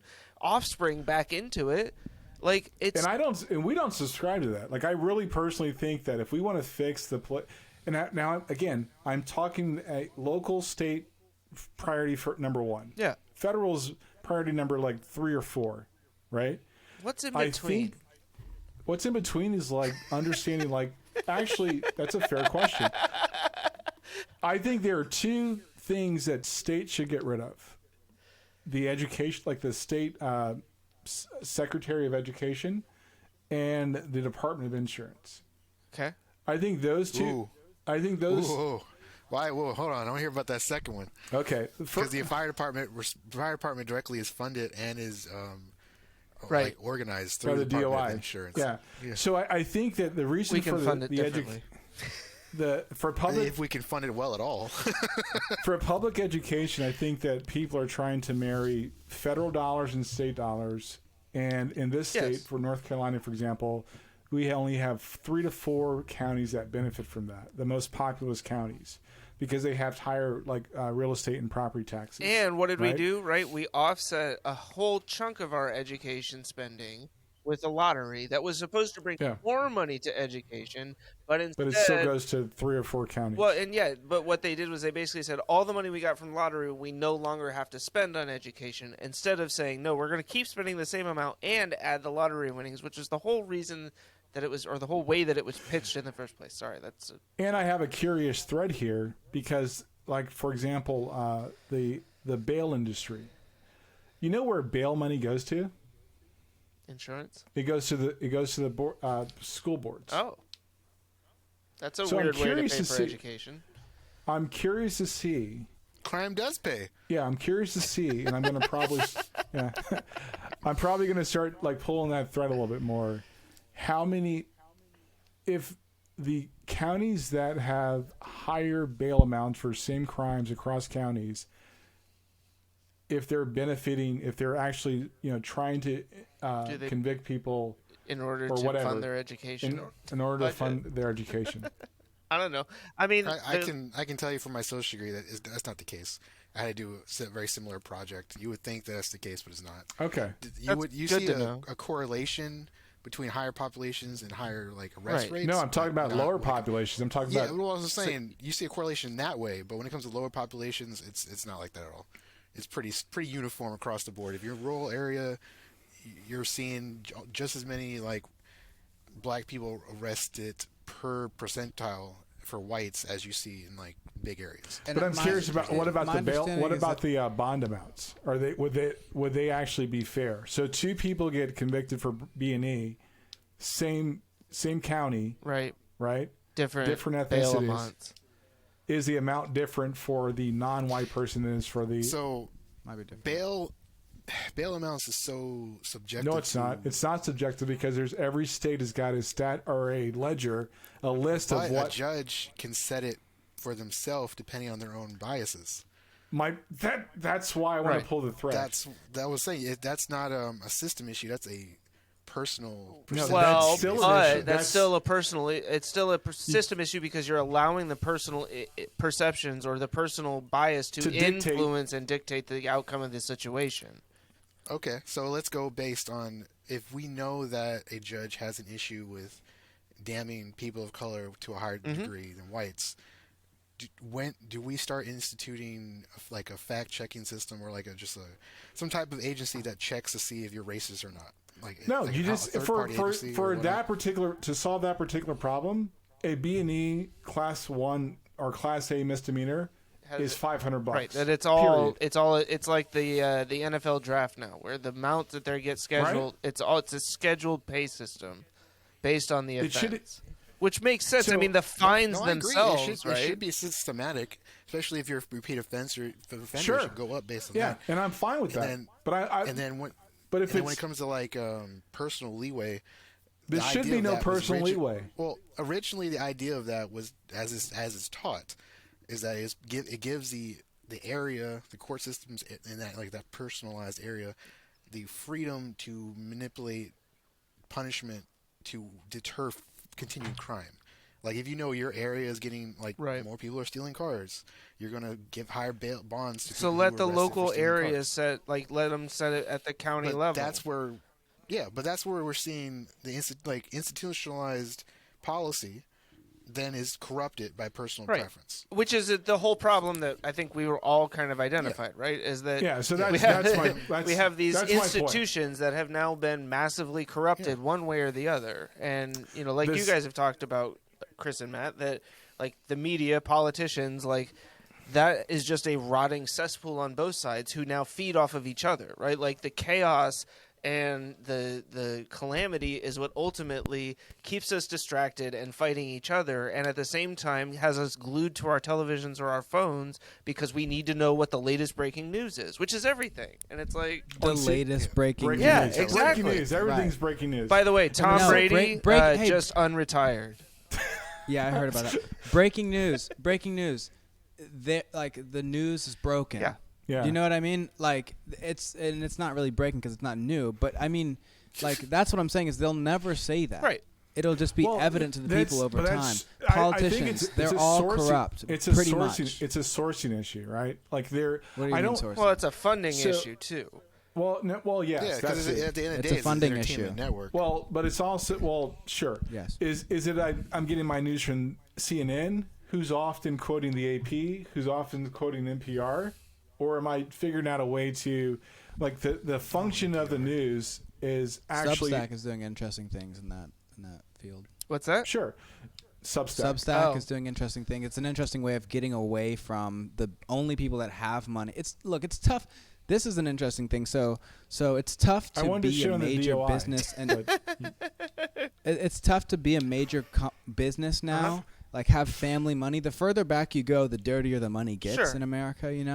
And so you know, it's really tough to Well, like my you're saying. money's It's short, it's a so I don't funding have that issue. problem. So- Well, Exactly. yeah, Sure, I mean, 'cause all my I guess money's when I already say good. it's a funding issue, like I think I got short money. you know the It's better. It's better that way. There are certain things, I've argued this with Andre, that there are certain things where I just don't feel like a capitalist viewpoint is the right way to approach it. News, Yeah, like the healthcare, health insurance, yeah, exactly. healthcare Like rather. those are. Let me get on the DOI. All right, 'cause well, we can talk okay. about Like healthcare. I'm trying to set you up here, so just Okay. All right. I'm gonna. fucking give me a second. All right. Shut up, Andre. The DOI. Here's my problem. Oh, with, thank you, Joe. I'm so gonna clip that. That's becoming a sound effect. So the DOI is like, if we wanted affordable health care, right, we shouldn't have state departments of insurance. Yes. Because they regulate and they dictate the prices of which you can sell insurance. We shouldn't have insurance at all. That That should. I mean, fuck. that's debatable. Collected on taxes, it's a fucking national pool that we all pay into. Like, just like you should do with healthcare. Do it with I got a fucking couple of car friends who insurance, sell too. insurance, and they I mean, it know works they for know it's Canada. bullshit. Yeah, I mean, for it's sure. all bullshit. Yeah. Why can't I They all fucking know take it's out a bullshit. loan to pay off the damage done to my car, right? Oh, because I literally have to have insurance in order to get my driver's Right. license. Exactly. Like, it's the same thing with the fucking tax prep. It's all just a huge scam. Like, the government knows how much money you owe them at the end of the year, and you have to pay somebody else to guess it correctly for you. And if they get it wrong, you are the one Then you're that's in trouble, fucked, yeah. unless you pay a special amount of money for them to take responsibility for the thing you're paying them to do. Yeah, let me tell you my current IRS nightmare. They owe me money, yo. They legit owe me money, like right now. And because I think I checked the wrong box, they're like, oh, we're gonna wait until you respond back, but we're not gonna answer the Yep. phone. When you call We're them, gonna audit you. Yeah. yo, you can't even. I'm audit proof on this one. But when you call them, they're like, oh, due to our heavy call volume, nobody will be able to answer the phone. Yo, I had to write them a letter today and put it in the mail so it get postmarked. And I'm like, you niggas are bugging, yo. If I owed you $4, you guys would like be all over me like yesterday. I'd get like 20 certified letters. You guys would put a lien on my house. But when you owe And me it's- money, You gotta freaking get a mule Yeah. and go down to the And local it's bodega. funny. It's funny because it has to be funny. Otherwise, it's overwhelmingly depressing. Because you'll Absolutely. Super understand the depressing. situation we're in. And we're back to comedians. Yeah, and it has to be funny because you guys have to be joking me. Otherwise, I'm like you say, these people are jumping out of buildings because it's literally like, oh, it's so blatantly obvious that our lives, because the idea of like time is money is not actually like an equal equation, but the idea makes sense for our current system. So if you're saying that this insurance is undoubtedly illogical, unless you're the insurance company, Yeah, then they oh, bank. you're fucking me over. Okay, so you are fucking me over. Okay, so now my life is dedicated to paying something that is like rationally, case. logically unjust. yeah, just in it's like, case. oh, just in this case is you get nonsense. into an accident. And Just in so case. that's Yeah, and even then when they'll you find reasons not to pay out. Yeah. exactly, and then Like when in you my start case, 3 times in 1 year. exactly, and I'm sorry for that, but when you start to when you start to build that list of costs that we have to afford and how unjust it is, that's when you start to say, okay, it's time to update things. These guys are all full of shit to the brim. All they do is lie, and fuck you guys. And it's not funny. And it has to be funny. Otherwise, you're depressed. Yeah. But I mean, yeah, but the thing I want to be careful of saying, and I always say this, or because I believe it, but we can't dismantle without a replacement, right? If we just start dismantling things and there's no like Create new problems. Yeah. yeah, we're just like making everything difficult. Let it dismantle itself, like in the case of financial 2008, the thing that happened. No, we're gonna prop it up because those are my friends. That's from why I will school. never buy a GM. That's not Well, yeah, but the that's friends- also like, I mean, who got fucked in that, right? It wasn't the banks. Like, it was wasn't me. Exactly. Yeah, it it's was the people all of the people in the end, and so who are already getting fucked. so how like the answer obviously then is not let it get fucked again, because if we keep letting them fuck up, they're just going to keep bailing themselves out, like, or each other. And so I think to Andre's point, or like what we've been trying to get at on the podcast, is like the federal level is going to be fucked until we can fix stuff at a local and state level. Like, focus Yes, on your and local local as in- elections, focus on your state politicians where you can, or your, like your representatives at the state level, because those are the people who are actually voting for stuff that can impact your day-to-day life. Yes.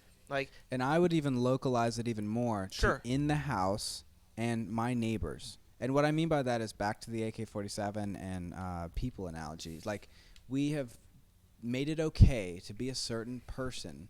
And honestly, it's a coping mechanism to even survive in this current environment, to the point where you would be someone that is running the biggest insurance company in the world, or running Facebook, or running being Joe Biden. I mean, what a fucking joke these people are. And it's like, these people, we have to do so much like delusion to look at them seriously and look at them with respect and acknowledge them as leaders instead of terrorists. I don't. I and they're see them killing for people what on a major scale. I don't think Joe Biden's killing people on a major scale. I do think that He is.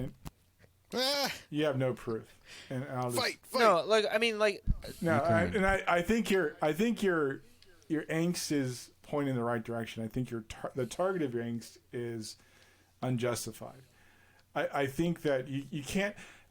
Here's what's really easy. There are two things, and I'm going to stop talking about this. One, No, you're not. I think that he meant distraction is a very plausible game. I think that, it's very easy for somebody to say, hey, look at this shiny new toy. I see it in business all the time. I just heard an amazing phrase. We are being distracted from distractions by distractions. Sure. Okay. I think we need to sit on that a little bit. No, I think I agree with that 100%, right? Sure. So, like, there's no sitting there. I'm just kind of like, yeah, I can see that. I can rock with that. And the second thing is, I watched a news story on NBC, like, last week or the week before last, and it was Lester Holt, the guy with the receding hairline that just goes like this. Yeah. Looks like a bonnet. Yeah. And I'm like, where's his wife at, yo? She should tell him to just, like, cut his hair off. And somehow his hairline isn't the biggest joke about him. No, it's not. What the biggest joke is, he went through 3 stories of police shootings, and a bunch of other stuff. And I'm sitting there eating dinner, and I look at my wife, and I'm like, are you scared yet? Because that was scary. This is what they do. Yeah. We've gotten to this, are you scared yet mentality, boogeyman politics, scary situation after scary situation, and we want to see what your reaction is. Now, with the media, they can play hands off and say, oh, we're impartial. With politicians, they thrive on that. That is the vampiric philosophy of politicians, both sides. Well, I think, like, ultimately, and I'm good. What do we need to be involved in at the national level, right? Like, when it comes to news, the awareness of what's going on the opposite coast of the country, for the most part, is not helpful in any way, shape, or form, right? Like, it's part of the reason that I've stopped watching CNN, MSNBC, Fox, like any of that stuff. I watch a little bit of local news in the morning to see what's, like, when they're actually doing the local stories about what's going on, or like, and that's it. And then it's like they get to the weather, and I'm like, cool, I'm out. Peace out. Yeah. Like, beyond that, what do I really need to understand? Unless I'm going to sit down and have a conversation with somebody about it, in which case I can take the time to do a little bit of searching on Google and read a couple of articles. Like, it's, I don't know. I also think there's Would that. you say this podcast encourages you to become more informed by the national politics than it would have otherwise? Well, I think it's actually helped me to moderate my consumption of national politics, right? Like, unless we're going to sit here or there's something that I see where I'm like, okay, that's something I got to talk about, I'm avoiding or just, like, not being bombarded with those stories on a regular basis, which I find to be very helpful. Yeah, go ahead, Matt. And podcasts do an interesting thing. So like, think about if you work for Amazon right now, and creating a union makes a lot of sense. Yeah. You got a hard on for Jeff Bezos. Well, okay, it's to be interesting, fair, right? that guy is kind of an asshole. Yeah, he's a fucker. And That's why Thank you for naming our episode, Chris. Jeff Bezos is a fucker. yeah. And okay, so like, they're literally making rules against conversation Yeah. Union about the bashing, solution. Yeah. You And guys so are this so is my point all about of you go screw yourself with all union bashing. But go ahead. Okay, and this is happening in more and more spaces where you can't have this conversation, you can't have this conversation, and that's why, in my opinion, podcasting is the new hip hop, where it's like a group of people who aren't able to say a certain amount of thing in most places. They found their little corner. Mhm. Unfortunately, people are trying to make they're trying to make an Obama podcast or something, and it's gonna fail, because Okay. that's Well, not what this no, space I mean is for. Obama and Bruce Which one of Springsteen us is have a Biggie? podcast. Yeah, They that's the copied one. us too. There's If this is hip hop, which one of us is big? no, they saw our podcast. We actually we have the stats. We Matthew. can prove it. There was a viewer in Washington Because he D.C. smokes blunts. one viewer. Who smokes blunts? I said Matthew because he smokes blunts. Oh, okay. But Yeah, also I thank mean, you because it's- you just included me in something that you deem to be like hip hop, and so I feel very cool right Oh now. no, it really is, and what I mean by that is Why- the spirit. It's the spirit, Oh, and yeah. it's like so. What Yeah, I mean by 'cause- that is like hold if on. we were to Hold on, you got Chris all gassed up over here. He's like, hey, no, you should because this is a cool role, and we have to like hold the flag in an interesting way, Yeah. in a big way. And I think sometimes Joe Rogan fails at that. I think sometimes he gets a little caught up, but it's fine. He's the first guy to do it. do what? It's the first guy to have that position, Oh, like okay. to where all of a sudden, like this mediocre comedian is being held to this huge standard of being like this intellectual and to debate with Jordan Peterson. And like you're right, he's not that guy. Yeah. He's gonna fail, but it's brave of him that he's gonna fail in public, and hopefully he holds the flag in a way. But if someone else falls, or if he falls, which he probably will, because there's so many people working against him. Somebody hopefully will pick it up with the same hip-hop spirit. If not, then people like us will have to move somewhere else like we did in rap, where now rap is not what hip-hop was, it's something else. And hip-hop's I've been clothing. telling you that for years. Now you just finally getting it. Like, Yeah, well, I just turned 26, so. Oh, money. yeah, it's There's fair. a lot. That's fair. I think I'm gonna have to ruminate on this, and you're probably gonna have to come back on at some point because I hear what you're saying, but there's some that makes me think of some things, but I'm not really. I can't put them into words just yet. What are you talking about? I'm probably, hopefully I haven't come off in like a tone where I think you guys are wrong or that I have the right answer. It's just that No. I find a lot of my friends and a lot of people that I chat with we're having, like, when the first thing we talk about isn't something that me and that person have necessarily going on. And it's just, I don't know, a number of things. It's pretty disorienting right now, but a number of things that I'm like, oh, hey, this is, like, I'm trying to be a guy that is very aware of those and bringing that to, like, the most relevance of, like, hey, Well, this you should always have this is then getting in the way of us having conversation. You should always have honest conversations, you know, and I think that's important. And I try to do that publicly and privately. I have a quick story to tell. So I was on my business trip last week, and we went out to dinner, and it was like my group of coworkers, some of whom lean one way and some of whom lean the other. And they brought this other guy out who I'd never met before, and they were talking about something. And I'm sorry, I was gonna make a joke and Go like ahead. use Matt's word, but I was like, I'm not gonna do. oh yeah, don't do that. I No, was gonna say they're all leaning backwards. We've already been flagged once, for sure. but. It wasn't because of me, was it? At one point, he started talking about That guy right some conspiracy, like what I would deem a bit of a conspiracy, and made some comment about, like, well, for example, like Kamala Harris, you haven't seen her anywhere lately, and I'm like, I had literally just seen her on the Today Show like 2 days before, and I'm like, well, wasn't she just on the Today Show? And he's like, well, yeah, but that was probably just a puff piece, right? And I'm like, I mean, Savannah Guthrie was not very nice to her, but the dude literally would not talk to me for the rest of the show. Like, I said good morning to him. I tried to acknowledge him multiple times, and he just, like, completely blew me off. And that's where I'm like, Yeah, because he pegged you as a liberal and he didn't want to talk to you. yeah. And all I said was, like, no, like, the words that came out of your mouth weren't true. Like, because and that's how these media, like the Today Show, that's how media is teaching people to behave. So like in an environment like ours, where a lot of us, I mean, so like not a lot I'm of us, confused. a lot of people Yeah. are having like less at home. Think about when you go to school, you spend more time almost at school.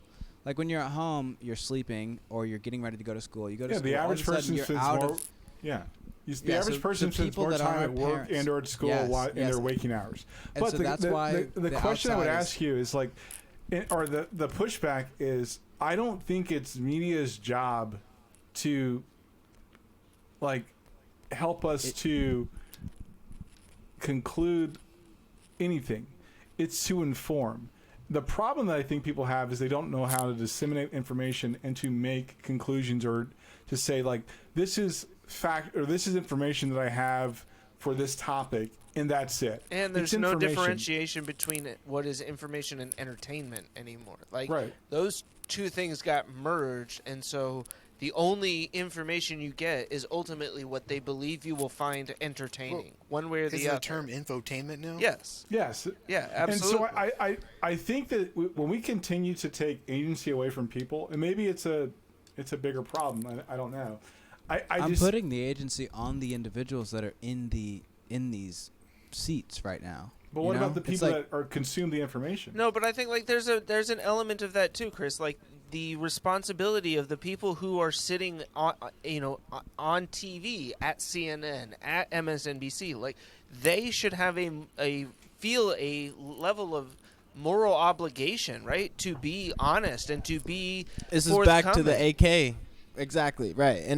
But it is both. It is a top down and bottom up. There needs to be both because you is that you like can't face down, ass up? Exactly. Almost exactly. Right. Now we're on point here. This podcast is going somewhere. Yeah, no, because if you build from a bottom up, then the person in the position of power wouldn't do that thing hypothetically, and then also, but top down, you would need the help and support for the individual to be willing to take that chance, that leap of faith, that this is going to be worthwhile in me doing. Because if it's not, if I see that all of the powers that be are on bullshit and they're deceiving and they're taking advantage of my faith or kindness, whatever it is, then there's no incentive for me to do anything but do what they're doing, So, but it goes back. Oh, really quickly, this piggybacks on that. Okay, this is a really interesting thing that's happening. Okay, so that behavior that guy did at that party, where all of a sudden he shuts off, that is okay. My point about this, that is okay and popular in mass media. That is okay and popular. Yeah. That's not okay in a podcast. Yeah. We're sitting here for 3 hours. We've agreed that we're sitting here in 3 hours. If all of a sudden you cut up and you change, or you can't really, you actually don't have a point, and that's obvious, but this is like how you're famous. It's like, no, that's not cool. The internet sees that's not cool, and you're out of the public space until you improve that. So that's the difference between the next. And I just all right. So I definitely believe in a middle out approach. So when we worked at E-Area, we had a crappy system of getting stuff done, and I was like, hey, we need to fix this because it's not efficient. Hey, that really was my idea, but.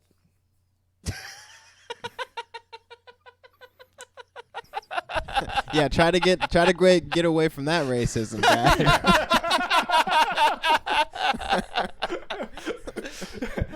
So I spent weekends and nights, and I wasn't paid for it or compensated for it to fix it, to where I literally automated myself, one of my other coworkers, out of a job.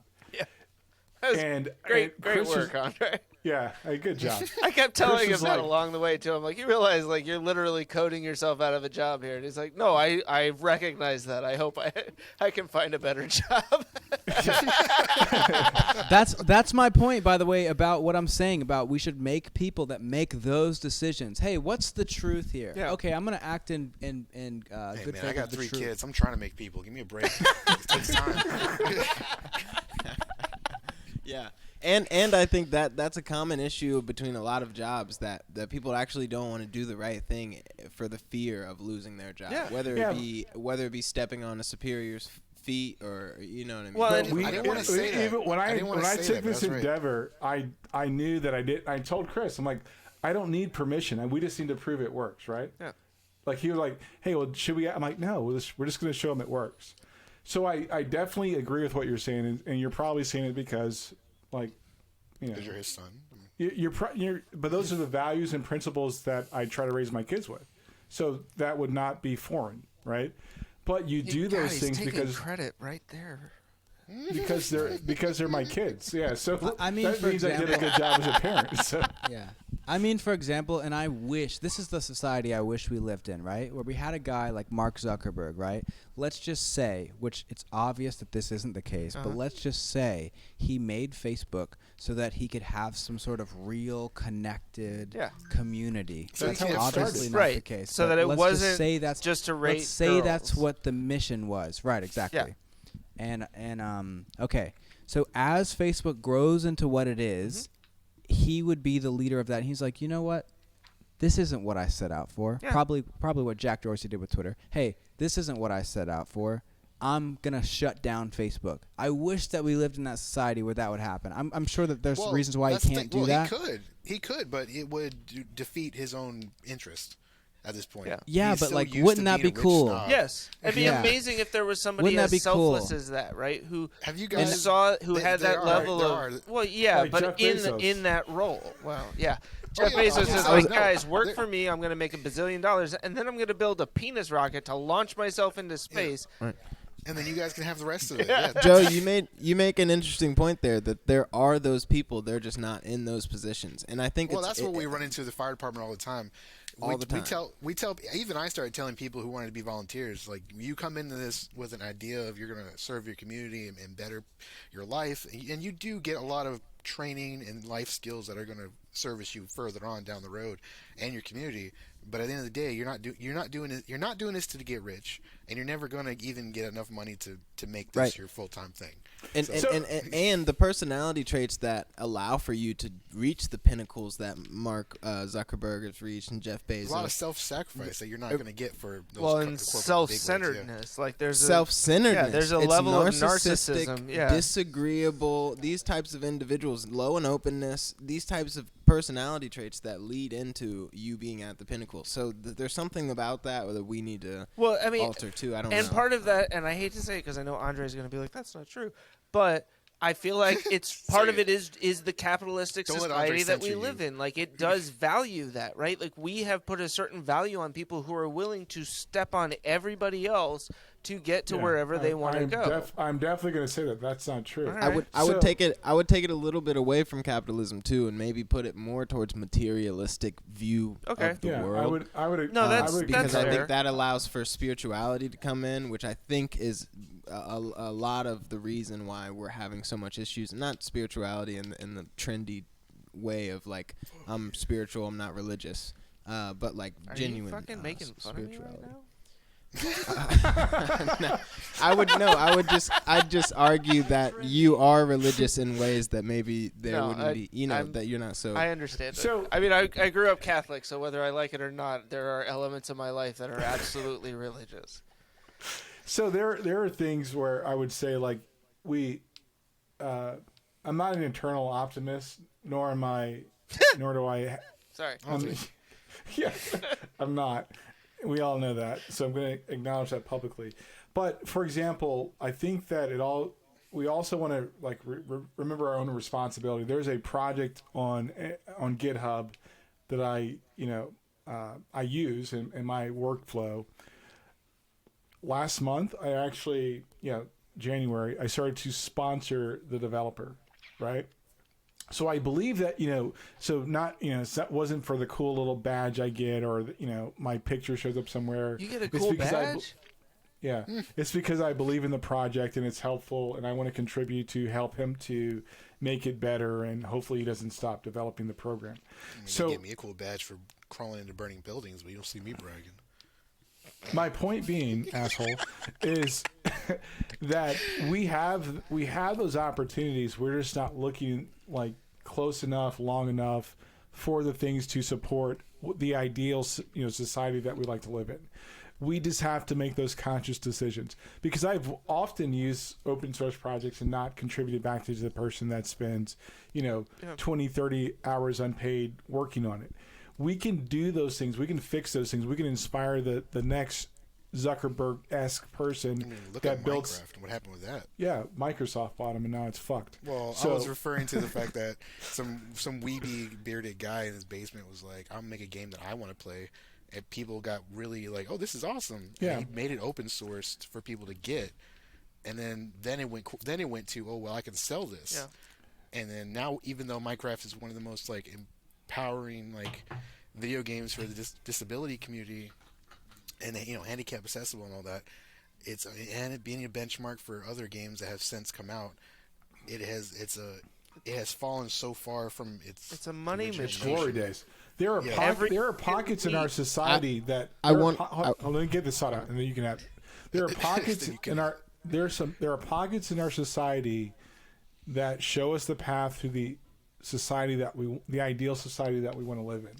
We're just not looking long enough and contributing and participating in those pockets to make them bloom and I think that's blossom. what both of your offspring were trying to say is the notions are there, the purity of heart is there. You just but call our my system, kids yeah. offsprings. That was Yes. awesome. I love that. That sounds so mechanical.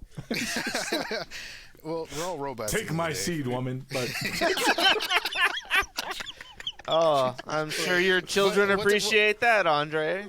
So at the heart of it, the purity of heart and the desire to make things better for humanity is there, but we may not have the best system to facilitate that growth. the reason why it's hard to do the right thing, and I got this in a performance review, and I remember it to this day, 1997 or 1998. The reason it's hard to do the right thing, it's because it's the right thing. And if it was easier, more people would do it. So you continue to do the right thing. And What do we do about people that believe that they're doing the right thing, and we could objectively, Disagree? with time and research, we could kind of point to the fact that maybe this isn't the best thing in the long term. The answer to that is like Decapitation. acknowledging, like yeah. Australia. Australia. The answer to that question is like understanding, like you literally have to step down and say, hey, Matt, I see what you're doing. I believe this is what you're trying to accomplish, but this is the outcome I'm seeing. Is that what your intent was? Like actually having that conversation. But we shy away from that because it's going to make somebody uncomfortable, or we're too coward. We have too much cowardice to actually like present that as being, we're to like make that perceived relationship uncomfortable. So it's like when I talk to you guys or even Chris sometimes about things that I'm struggling with, I just say like, hey, I'm not seeing this the right way. Tell me what I'm seeing, right? Or and however I may phrase it, but I'm honest about the fact that I'm unsure. Well, I don't have any preconceived notion that you're going to judge me for it. I hope that you genuinely love me and you're going to be like, yo, this is, I can see that he's coming to me with a genuine heart. Right. Now, what allows for that is what you just said. There's faith in Safe the other space. person. Exactly. Right. I think But that's not true because you literally you just told me yesterday that sometimes you're not, when I talk to you, or I've known that you're Right. not open to something, right? Sure. Right, but that's allowing. Okay, You're so his I dad. I have faith in you. Forget that. I have faith in you to receive that comment in a way that's actually, you recognize that it's coming from a good faith. It's not that I'm trying to dismantle your character. It's that actually I think that you could grow into a potential that maybe you haven't reached yet. So I think we have, and tying back into Christian's point, is we have set up, and coming from a top-down influences, a place where that's not actually encouraged. And podcasting is one of those places where That's that fair. is heavily encouraged. It's a necessity. It's almost a necessity, right? So I don't know. I just kind of That's fair. to add on to. So then, but I think the question becomes like, what is it about the podcasting format, right? That dictates that level of engagement, and how do we, right? Like, how do we bring that into our everyday lives? Like, what is it that we're missing, right? That's a good question. I would say almost and we actually just got into this argument, not so much of an argument, but I am not so gung-ho about the podcast format in and of itself. I am about the people. So we could have this exact format and have two people could be dickheads, and this go completely differently. But there are. Well, for sure there are, but there's also that space there that something is underlying and connecting us together, and I think That's called Andre. that is what right. But I think that is the fabric that is being torn at in America, so that we don't have that underlying. Okay, but what are we all here to do? Yeah. So even if we disagree on this or that or the solution or even the problem, what is it that we're here to do? What is the purpose of our species, our country, family level, the individual? It needs to scale all the way down and all the way back up. That's fair. Interesting. I think that then everything I would say after that would just be semantics. But I think that one of the core things of any strong and good relationship is honesty and communication, without a predisposition of judging. Right. People typically tell you things because they're vulnerable and they are at a.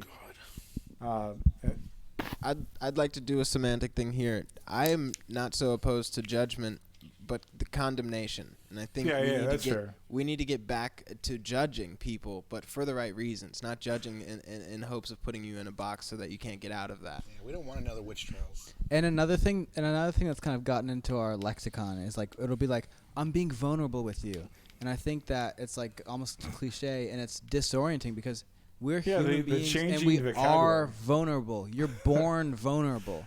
We're always vulnerable. And what I mean by why I prioritize that is because these people that are treating us like we're tough, which would be the people that are overworking us, the people that are abusing our environments for political gain, the people that are abusing our minds for financial gain. These people are treating us like we're tougher than we are. We are vulnerable, and we do need to be sensitive. Hey, you guys need to stop it because these pharmaceutical ads have actually seeped into our idea of thinking that that's actually a good solution to the detriment of our society. So we have an opioid crisis, for example, or we're vulnerable. So if you tell people that black people are criminals, the black people start to believe that and behave as such. It's also a poverty thing, but let's just say they start to behave as such, and then also people start to be scared of them like they're spiders walking down the street, and so Spiders walk? Holy shit. Are you Mexican, Joe? I love Mexicans.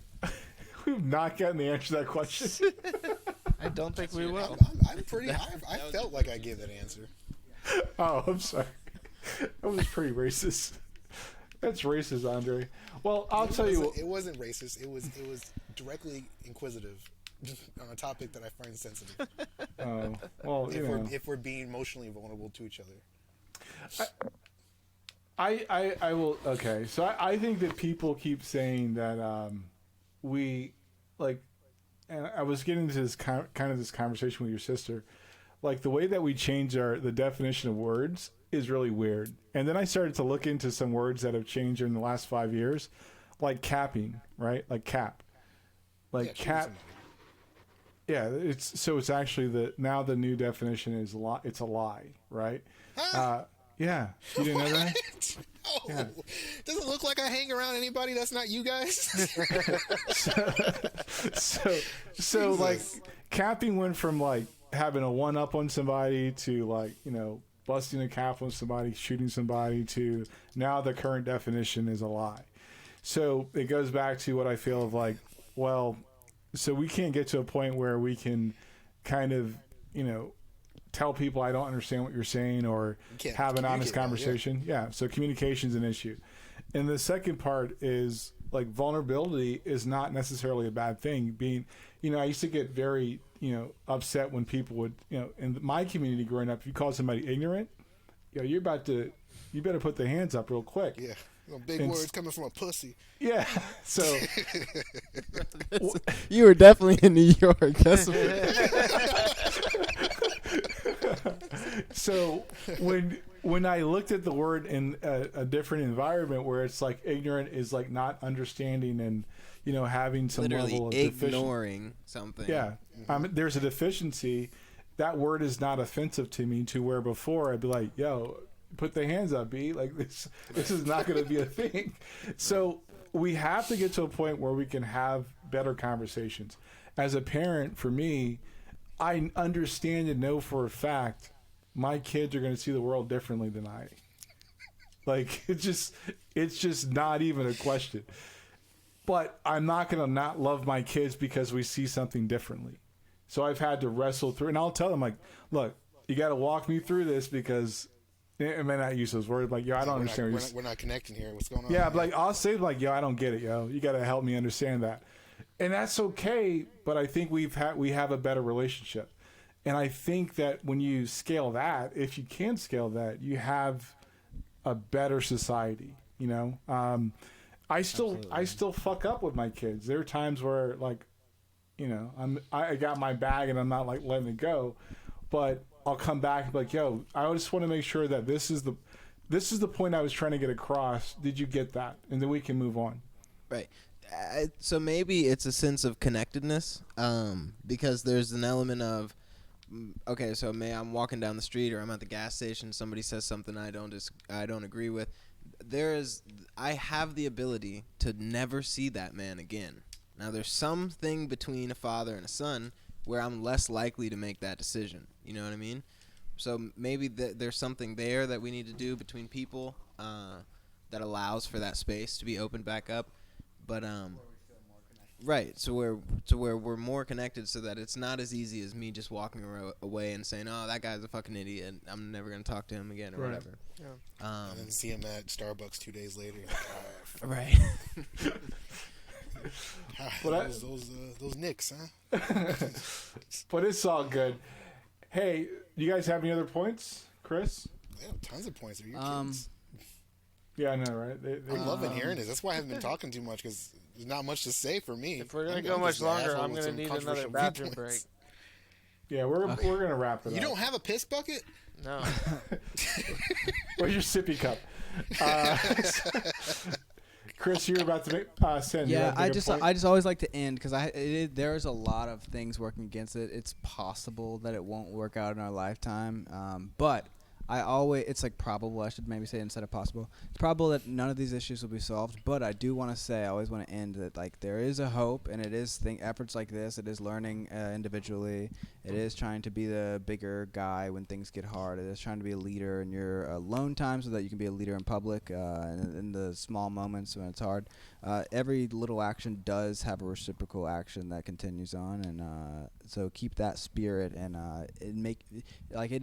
look, there's people that are trying to convince us that we don't matter as smaller as we are now. Don't believe that, and continue to live as such.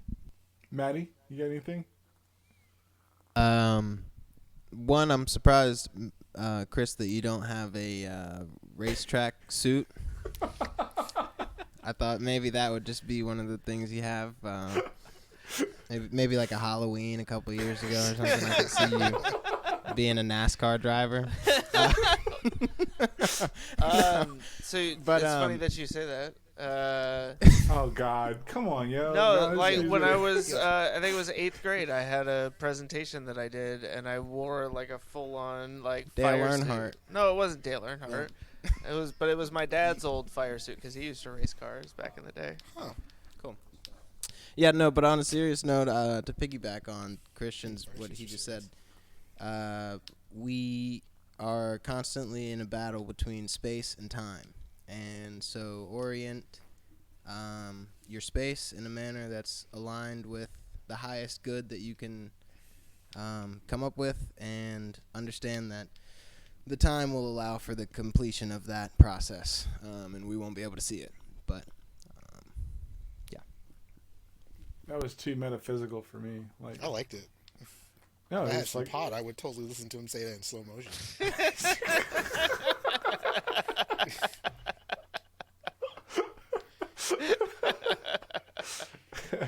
wow.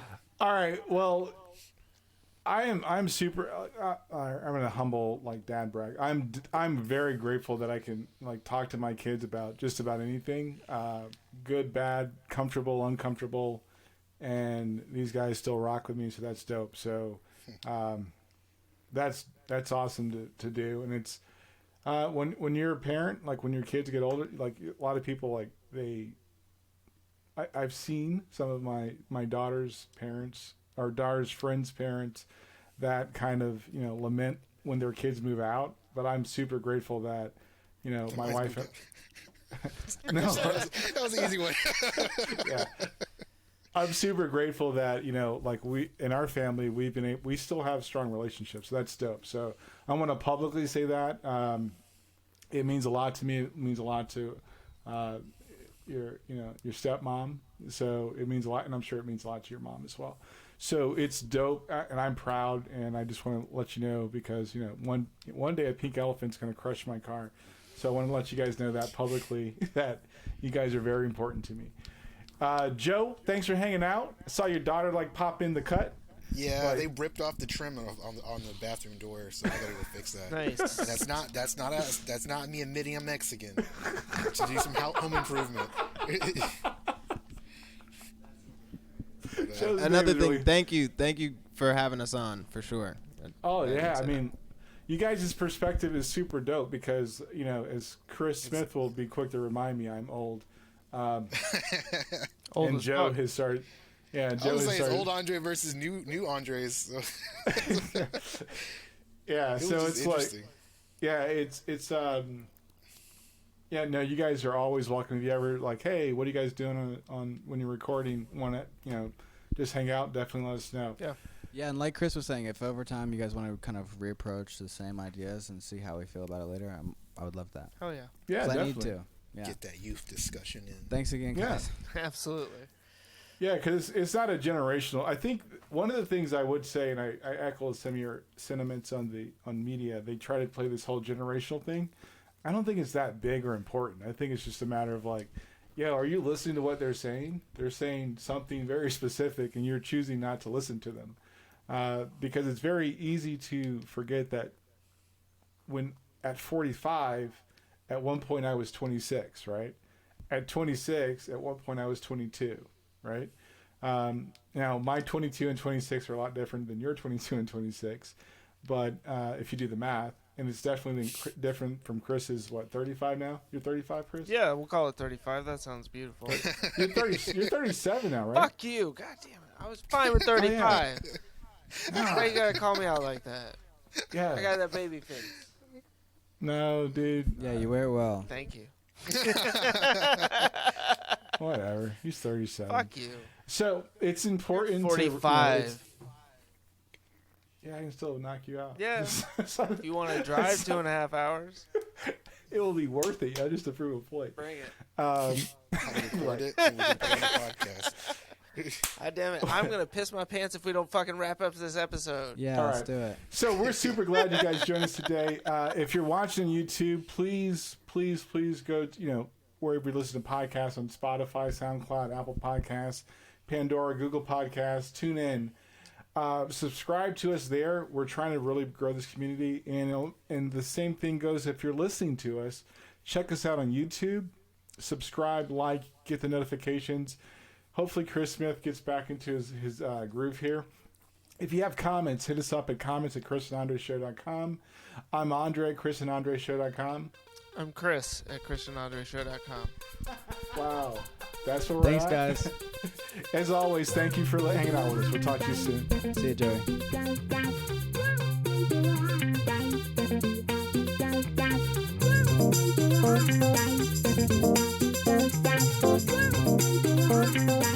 Thank you.